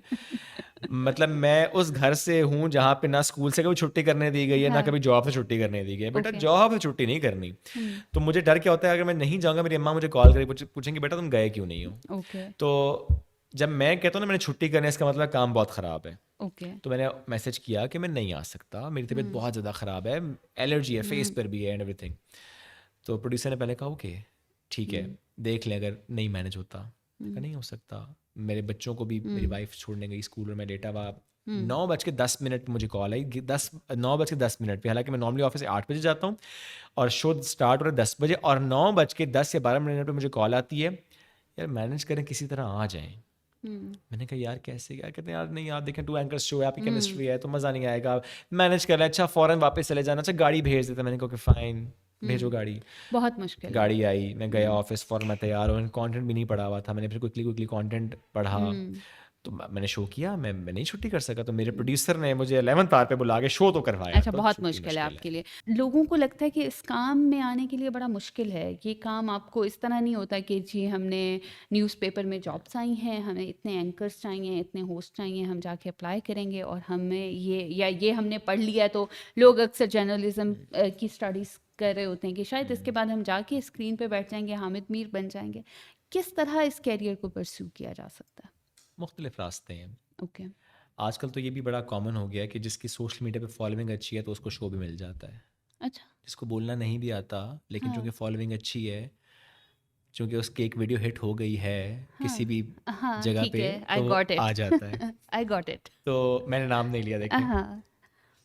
हो सकता है वो टैलेंटेड भी हो, हम्म। अब है, okay, right, let's assume this, okay, let's ठीक है, अज्यूम दिस। ओके, राइट, सो ये एक रास्ता है ओके, जो हिट हो जाए। प्लीज, एक रास्ता ये है कि आप अखबार पढ़ते हैं, आप कंटेंट अपना अच्छा रखते हैं, आप उर्दू पर काम करते हैं, अपनी लफाजी पे काम करते हैं, वोकैबुलरी रिच करते हैं, तलफ़ुज़ बेहतर करते हैं, प्रेजेंटेशन पे काम करते हैं और आप बन जाते हैं। एक होता है कि अच्छा, जैसे मुझे अपना आप ऐसे लगता है कि वो भी एक अच्छा रास्ता है कि आप स्टेप बाय स्टेप आते हैं, आप इदारे को भी समझते हैं, आप फील्ड में भी काम करते हैं, आप एंकरिंग भी करते हैं, आप होस्टिंग भी करते हैं, यानी प्रॉम्प्टर पढ़ना है तो भी आपके लिए इजी है, खुद से बात करनी है तो भी इजी है, फील्ड में जाना है तो भी आसान है, ट्रांसमिशन करनी है तो भी इतना मुश्किल नहीं है, क्योंकि आप इंजॉय कर रहे होते हैं उसको। तो मुख्तलिफ रास्ते हैं। करियर परस्यू करना मुश्किल इसलिए है चूँकि इस करियर में आने वाले बहुत ज़्यादा हैं, बिकॉज हमारे पास यूनिवर्सिटीज़ में खेप बहुत ज़्यादा है ऐसे बच्चों की, जो कि ज़ाहिर है बच्चे बच्चियाँ जो कि आ हाँ, रहे हैं, बट बिल्कुल, इदारे कम हैं, अपॉर्चुनिटीज़ कम हैं, जो लोग बैठे हुए हैं वो हिल नहीं रहे, वो आगे नहीं जा रहे, वो जगह नहीं छोड़ रहे अगले आने वालों के लिए। ये मेरी भी जिम्मेदारी है कि ख़ास वक्त के बाद मैं भी यहाँ से हिल जाऊँ किसी और राइट, जगह पर, ताकि एक और शख्स उस जगह पर आ जाए। ये मेरी जिम्मेदारी है। ठीक है, अगर मैं वो जिम्मेदारी नहीं निभा रहा तो ये मैं गलत कर रहा हूँ। ओके, लेकिन देयर इज नो डिसाइडेड वे कि आपने नॉट ये एट ऑल, एग्जाम देना है या नॉट एट ये ऑल। स्टडीज बड़ी करनी आसानी है। से कहा जाता है जी कि हम ऑडिशंस करेंगे और आप हो जाएंगे। नो, हम्म, आप ये देखें, एक ऐसा बच्चा बच्ची यूनिवर्सिटी का, ये कैसे मुमकिन है कि फर्स्ट डे वो ऑनर आ जाएगा स्क्रीन पे? नो, वो नहीं आ सकता, उसे आना नहीं चाहिए। आना नहीं उसे चाहिए, पहले एक ड्यू कोर्स को फॉलो करना चाहिए, थोड़ा समझ के सीख के इदारों को, तरीकों को, प्रिंसिपल्स को, डायनामिक्स को, उसके बाद उसे उस तरफ आना चाहिए, step by okay, step. I must say that. Okay, तो ठीक है, अपनी ज़ात पे काम करते रहें और लक का वेट करें, उस तरह मेहनत करें जैसे आपने मेहनत की है। नहीं, मुझसे ज़्यादा मेहनत करने वाले भी लोग भी हैं। हाँ, लेकिन बहुत बहुत एफर्ट थी। अच्छा, इतना आपने अपना कैरियर काफ़ी ज़्यादा 10 साल तो हो और जब गए। मैं कहता हूँ 10 साल, मुझे लगता है कि मैं बूढ़ा हो गया हूँ। नहीं, नहीं, ये तो बहुत अच्छी अच्छी बात चीज़ नहीं है, अच्छी चीज़ नहीं है कि 10 साल एक फील्ड में लगा दिए और मुसलसल आगे बढ़ रहे हैं। मुश्किल वक्त ज़िंदगी का कोई आया, कोई डिफ़िकल्टीज़ कैरियर की, अपनी पर्सनल लाइफ की मुश्किलात? हम्म आज ज़िंदगी इतनी, अल्हम्दुलिल्लाह, अल्लाह ने इतना करम किया कि जो सोचते हैं मिल जाता है, जो करना चाहते हैं कर लेते हैं। अल्लाह इसी तरह कायम रखे इस चीज़ को कि आमीन। Allah has been very kind, very kind. एक तो मैं कहता हूँ कि स्पेशली मेरी शादी के बाद, मैं मैं कहता हूँ कि मेरी वाइफ मेरे लिए बड़ा गुड लक साबित हुई। हाँ, भगवान बीवी। नहीं, मैं ये नहीं कहता, लेकिन मुझे इसलिए बात बड़ी वो लगती है कि मेरे फादर इन लॉ कहते थे मुझे कि मेरे घर की रहमत तुम ले गए हो। ओके, हाँ, तो मैं कहता था अंकल बात तो सही है, उसके आने के बाद मेरी ज़िंदगी तो बहुत बदल गई है, बिकॉज़ मैं उस गुड। शादी के बाद मेरी एंकरिंग वाला ख्वाब पूरा हुआ। तो अब तो ज़िंदगी अल्हम्दुलिल्लाह बहुत अच्छी है, आगे अल्लाह करे और अच्छी रहे। लेकिन उसमें मैं ये भी ज़रूर ऐड करता हूँ, समटाइम्स अल्लाह दे के आज़माता है, समटाइम्स अल्लाह ले के आज़माता है। तो आज मेरे पास जो कुछ भी है वो भी एक आज़माइश है, और कुछ नहीं होगा तो वो भी एक आज़माइश होगी। तो अल्लाह इस आज़माइश में सुरखरू करे, ये दुआ होती है। आमीन। तो जो मुश्किल वक़्त की आपने बात की है ना, मुझे लगता है कि आपको अपनी ज़िंदगी के फाइनेंशियली स्पेशली जो मुश्किल वक्त होता है ना, वो नहीं भूलना चाहिए, हम्म, उसको याद रखना चाहिए। अपने मुश्किल तरीन वक्त को नहीं भूलना चाहिए, वो आपको ज़मीन पे रखता है। आपका क्या मुश्किल तरीन वक्त था? उस वक्त वो मुश्किल इसलिए नहीं लगता था क्योंकि लगता था यही ज़िंदगी होती है, हम्म, ऐसे ही होता है, हम्म, ऐसे ही तरसना होता है चीज़ों के लिए, ऐसे ही ख्वाब देखने होते हैं, ऐसे ही होता है, चीज़ें नहीं मिलती। आज ज़ाहिर है चूँकि वो चीज़ें आसानी से मिल जाती हैं, अपने बच्चों को भी वो चीज़ें लेकर दे देते हैं, तो इसलिए लगता है कि ये तो बहुत आसान था और वो बहुत मुश्किल था। उस वक्त मुश्किल लगता नहीं था। मुश्किल अब चूँकि मैं उसे मुश्किल समझता हूँ कि यार, और समटाइम मैं ये सोचता हूँ कि अच्छा मैंने वो टाइम कैसे गुजार दिया। फॉर एग्ज़ाम्पल, चूँकि इतना अच्छा वक्त देख लिया कि मुश्किल वक्त को भूल भी गया एक दफ़ा। एक दिन अचानक मुझे याद आया कि मैंने तो, and I have never share this with anybody ever, अब मेरे माइंड में चूँकि अचानक से बात आई, सस्ता बाज़ार होता है, हाँ, इतवार बाज़ार, बिल्कुल। वहाँ पे स्टॉल्स लगते हैं हम्म, जुराबों के, उस स्टॉल पे बैठा करता था नो, रियली? अपने वालिद के साथ। Wow, really? मेरे वालिद ने हमें एक एक लुकमा हलाल का खिलाया है। वो जॉब करते थे और जो छुट्टी का दिन होता था उस दिन वो स्टॉल लगाते थे, बहुत कम अरसा ज़बरदस्त। सही, लेकिन वो स्टॉल लगाते थे। तो आई यूज़ टू हेल्प हिम। आप यकीन करें मुझे ये बात भूल भी गई। एक दिन अचानक याद आई कि मैं छोटा सा था, उनके साथ उस इतवार बाज़ार में जाता था और स्टॉल में बैठता था। आज भी उस इतवार बाज़ार जाता हूँ ख़रीदार के तौर पे, और कभी वहाँ मैं एक दुकानदार की हैसियत से था। आप इस चीज़ पे प्राउड फील करता है? मैं इसे बहुत प्राउड फील करता हूँ कि इतने हार्ड वर्किंग फादर मेरे हैं। और वो अगर मुझसे कोई कहे कि मैं स्मार्ट वर्क या हार्ड वर्क इस पे बिलीव करता हूँ, तो अब मैं कहूँगा मैं हार्ड वर्क पे बिलीव करता हूँ। मैंने वही देखा है, मैंने वही अपने देखा फादर है। को हार्ड वर्क करते देखा है, तो मैं उस पर बिलीव करता हूँ। अगर मैं ये कहूँ आपको कि मेरे पास पैसे नहीं थे यूनिवर्सिटी के एक वक्त में और मैं मस्जिद में सोता था, आज मैं अगर सोचूं कि जहाँ तकिया भी ना हो, जहाँ पे बिस्तर भी ना हो, वहाँ पे सोना हो, तो सुन के मुश्किल लगता है। क्योंकि वक्त ऐसा था कि वो कॉल सेंटर पे जॉब में करता था, रात भर कॉल सेंटर पे जॉब की, 5-6 बजे फ्री हुआ, एमफिल कर रहा था, क्लासेस थी, तो मस्जिद में सो जाना कि 4 घंटे सो जाता हूँ, फिर क्लास लेनी और फिर इसी तरह रूटीन आपकी चल जाए। तो मैं भी सोचता हूँ कि अच्छा, आज मैं किसी को बताऊँ कि अच्छा मैं उस वक्त मस्जिद में सोता था, तो मैं शायद बता भी ना पाऊँ उस तरह से। लेकिन वो समटाइम्स, क्योंकि ज़रा घर से थोड़ा दूर था, इस्लामाबाद घर मेरा वाकई में था। हालांकि मेरे पेरेंट्स ने हमेशा पूरी कोशिश की जितना वो मैक्सिमम मुझे हाँ, सपोर्ट कर पेरेंट्स तो हर सकते एक हैं की करते करते थे। हैं एग्जैक्टली, कोशिश। उनको भी नहीं पता था हाँ। कि मैं मस्जिद में सोता हूँ, तो मैं सो जाता था। छोटी छोटी चीज़ों के लिए बहुत तरसते थे। आई रिमेंबर मेरे फादर ने मुझे स्कूल के टाइम पे कहा, जब जब मैंने होश संभाला, मेरे घर में एक साइकिल होती थी। ओके। मेरे फादर उस साइकिल पे जाते थे। We had no bike, car तो बहुत ही दूर की बात है। मेरे नाना अब्बू के पास एक बाइक होती थी, तो जब हमने कहीं जाना होता था तो मेरे अब्बू उनसे मेरे बोरो नाना करके। से बाइक लेते थे और हम उस हाँ। बाइक पे जाते थे। और आज अल्हम्दुलिल्लाह मेरे घर में 7 गाड़ियाँ खड़ी हैं। माशाल्लाह। तो वो मुझे लगता है कि अल्हम्दुलिल्लाह अल्लाह अल्लाह की देन है। मैं फिर कहता हूँ वो अल्लाह ने दे के भी आजमाइश में डालता है। तो मैं सोचता हूँ कि वो वक्त और आज का वक्त कितना मुख्तलिफ है। कि एक साइकिल अब्बा की होती थी, उस साइकिल पे जाते थे। फिर कभी कभी सबने जाना है, 5 भाई हो और एक बाइक पे जाना हो, बड़ा मुश्किल होता है, पर जाते थे। और स्कूल में मेरे मेरे डैडी ने मुझे कहा, अगर तुमने A1 ग्रेड लिया, A+ लिया, तो मैं तुम्हें साइकिल लेकर दूंगा। और मैंने उस साइकिल के चक्कर में मेहनत की। तो उस वक्त 9th 10th के मार्क्स हाँ। अलग अलग होते थे, अभी भी शायद अलग ही हैं। 9th में मेरे 4 नंबर कम आए, तो मैंने कहा मुझे मैट्रिक में तो बहुत मेहनत करनी पड़ेगी कि मुझे साइकिल चाहिए। तो मैंने 10th में ये सोच कर इतनी मेहनत की कि मैं अगर A+ ले लूँगा, चूँकि मेरे ख़ानदान में A+ नहीं था, हाँ। तो मेरे अब्बा की ख्वाहिश थी कि ये जो है ना A+ मेरा बेटा ले ले। तो वैसे भी उस वक्त आई थिंक होता था कि बस बेटा मैट्रिक कर लो, ज़िंदगी अच्छी है, बेटा FSC कर लो, ज़िंदगी बन जाएगी, बेटा ये कर लो, ज़िंदगी बन, वो दौर था। तो बस मैट्रिक में ये, आप यकीन करें, मैं रात को सोता नहीं था, पूरी रात पढ़ता था। अच्छा, मेरी अम्मा अब्बा आके मुझे कहते थे बेटा सो जाओ, मैं कहता नहीं, मैंने पढ़ना है, मैंने पढ़ना है। चूँकि मैं बहुत ज़हीन नहीं था, तो मुझे ज़्यादा मेहनत करनी पड़ती थी। तो इतना पढ़ा कि मेरा A1 ग्रेड, अल्हम्दुलिल्लाह A1 बड़े अच्छे नंबर से मेरा आ गया। माशाल्लाह। लेकिन मैं साइकिल नहीं ले सकता था उस वक्त भी।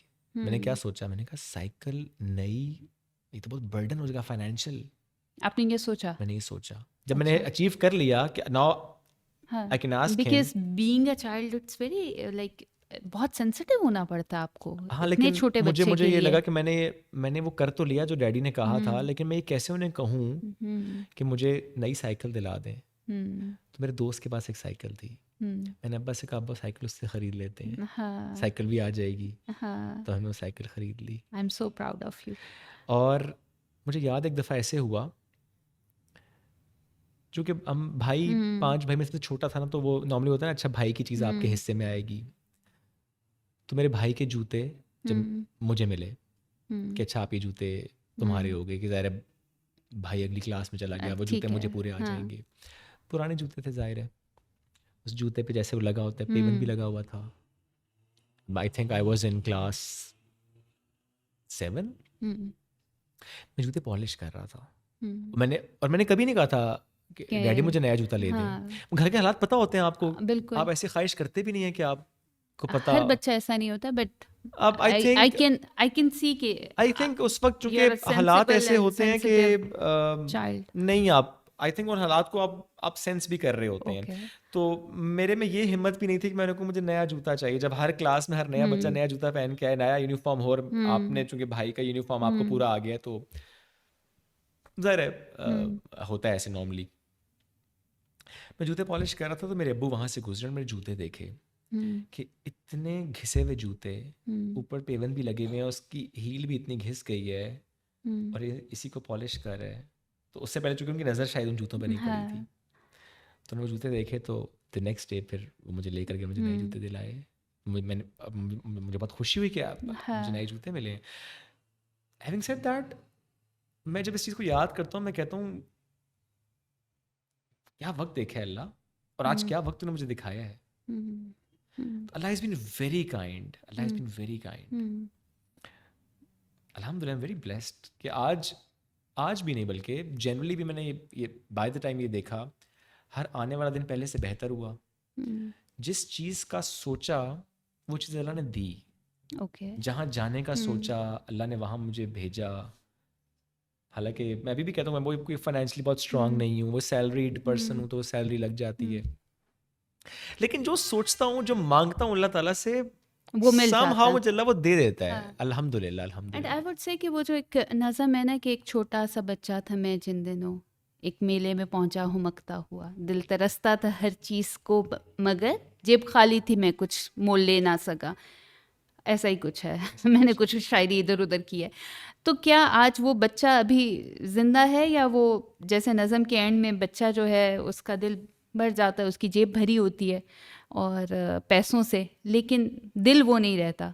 Do you feel in the same way, या यू फील लाइक? नहीं, आई थिंक मुझे लगता है कि मेरा अंदर तो आज भी बच्चा है, अच्छा, बड़ा ग्रेट। लाइवली सा बच्चा है। इट्स गुड कि आपने उस बच्चे को जिंदा मैंने जिंदा रखा। रखा है उस बच्चे ओके। को। शोएब, मुझे इतना मज़ा आ रहा है, और हम बातें किए जा रहे हैं, किए जा रहे मुझे हैं, खुद किए बड़ा जा मजा रहे हैं। आया। हाँ, और नोइंग यू, और मुझे सबसे अच्छी चीज़ ये लगी कि आपने अपनी चीज़ों को छुपाया नहीं, आपने हर चीज़ पे हमसे बात की और लोगों को बताया रियलिटी। मैं आपको बताऊं एक और बात छोटी सी, ये उन मैरिड कपल्स के लिए जो पहली बार अपनी फैमिली से अलग होकर अपनी ज़िंदगी का आगाज़ करते हैं। अदरवाइज़ अगर आप पेरेंट्स के साथ हो तो पेरेंट्स टेक केयर कर रहे होते हैं। जो कि मेरी जैसी शादी में कराची चला गया, मेरी वाइफ भी आ गई, she was expecting eight that time.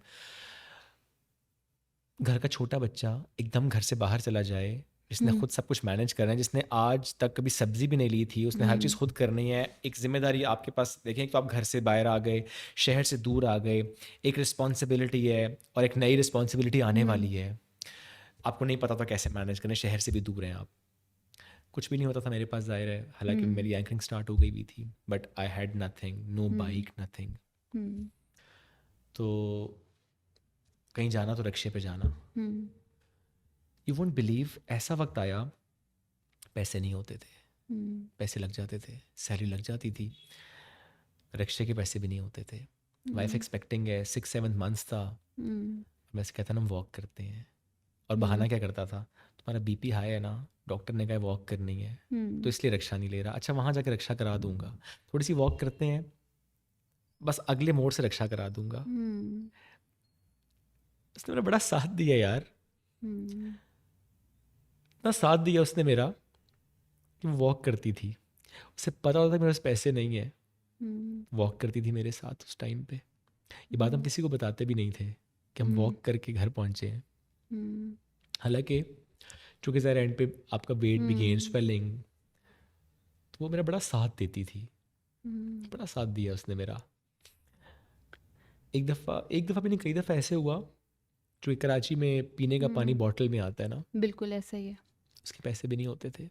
ढूंढ, मैं घर से बॉटल लेके ऑफिस जाता था, मैं उस बॉटल को भरता था, घर ले आता था कि दिन गुजर जाएगा, कि वो जो बॉटल वरना लेनी पड़ेगी, वो उसकी भी कॉस्ट आएगी एक। सच अ स्ट्रगल लाइफ। लोग समझते हैं ये एंकर है, पता नहीं कितने शशके होंगे, क्या है हाँ, जिंदगी और कैसे होगी। पहुंचा होगा, बड़ी सिफारिशों से आया होगा जी, ये तो अच्छा, लोग ये कहते थे, हाँ, ये प्राइम टाइम से इसको ऑनर कर दिया, कोई सिफारिश लगाई है इसने, इसका तो ये सिफारिश होगी। सबसे बड़ी क्या सिफारिश है? बहुत, मतलब मैं इतनी ज़्यादा इस सारी कॉन्वर्सेशन के अंदर गुम हो गई हूँ, और मेरे भी अल्फाज जो है ना वो भी गुम होने शुरू हो गए हैं। बस ये बट बताइए, कहने का मकसद सिर्फ ये था, मेरी personal life it is nothing to do with anyone's, ना ही कोई नो ऐसी है नो कि मैं बट कोई सिंपैथी वाली बात है, मैं नहीं सिर्फ ये नहीं शेयर इसलिए कर रहा हूँ कि ये जो मुश्किल वक्त होता है ये आपको बड़ा मजबूत बनाता है, ये आपको बड़ा कुछ सिखाता है, ये आपके रिश्तों को मजबूत करता है। जिस मुश्किल वक्त में आपके साथ लोग होते हैं ना, मुश्किल वक्त में वो जिंदगी भर साथ रहते हैं। अच्छे वक्त में बहुत से लोग आपके साथ बिल्कुल होंगे, ऐसा ही है। ये जो मुश्किल वक्त के साथी होते हैं ना, ये असल में साथी होते हैं। बिल्कुल ऐसा ही है। और मैं आपको बहुत अप्रिशिएट करूँगी कि आपने ये सब चीज़ें शेयर की। बहुत सारे लोग जो आपको देखेंगे किसी मुश्किल में फंसे हुए हैं, उन पर फाइनेंशियली आजकल वैसे ही मुल्क के हालात अच्छे नहीं हैं, और यंग बच्चे स्ट्रगलिंग हैं, कपल्स स्ट्रगलिंग हैं, लड़ाइयाँ हो रही होती हैं पैसों के ऊपर, यस, छोटी छोटी ख्वाहिशात के ऊपर, चीज़ों के ऊपर। टाइम बदल जाता है, बस बदल जाता है। आपने एक दूसरे के साथ जुड़े रहना है और लगे रहना है, मेहनत करते रहना है। टाइम बदल जाता है। आपके रिश्ते बहुत वैल्यू रखते हैं, आपके एब्सोल्युटली, साथ के लोग बहुत वैल्यू रखते हैं जो रियल उस लाइफ में। रियल लाइफ में। वो टाइम जब आपने अपने अब्बा का ख्याल रखा, वो बहुत मैटर करता है। वो टाइम जब वो खुशी जो नया जूता मिलने पे है, और इट्स अमेजिंग, मतलब हैट्स ऑफ टू यू, जैसे आप लेके चले। थैंक यू अल्लाह सो। लेकर चला है, मेरे में कहाँ हिम्मत थी, अल्लाह ने बेशक, चलाया है। बेशक ही अल्लाह की करम नवाजी बेशक। होती है। Thank you so much. आप कोई लास्ट मैसेज देना चाहेंगे, छोटा सा? हमेशा एक एक जुमला कहता हूँ, हम्म, वो हर रिश्ते पे भी, हर सिनेरियो पे मैं ये समझता हूँ फिट आता है। Be the change you want to see around. Hmm, मुझे ये जुमला बहुत पसंद है, बहुत गहरी कोटेशन है। Be the change you want to see around. वो चाहे अपने रिश्तों से मुताल्लिक है, वो चाहे प्रोफेशन से मुताल्लिक है, वो चाहे इन्वायरमेंट से मुताल्लिक है, वो चाहे सोसाइटी से मुताल्लिक है। Stop complaining and stop blaming. आप अपने स्टार्ट आप को ही एक्सेप्टिंग। चेंज कर अपने सकते आप हैं। को चेंज करें, हाँ, अपनी फर्स्ट स्टेप। डोमेन में रहते हुए बिल्कुल ऐसे ही। अपने आप को चेंज करें।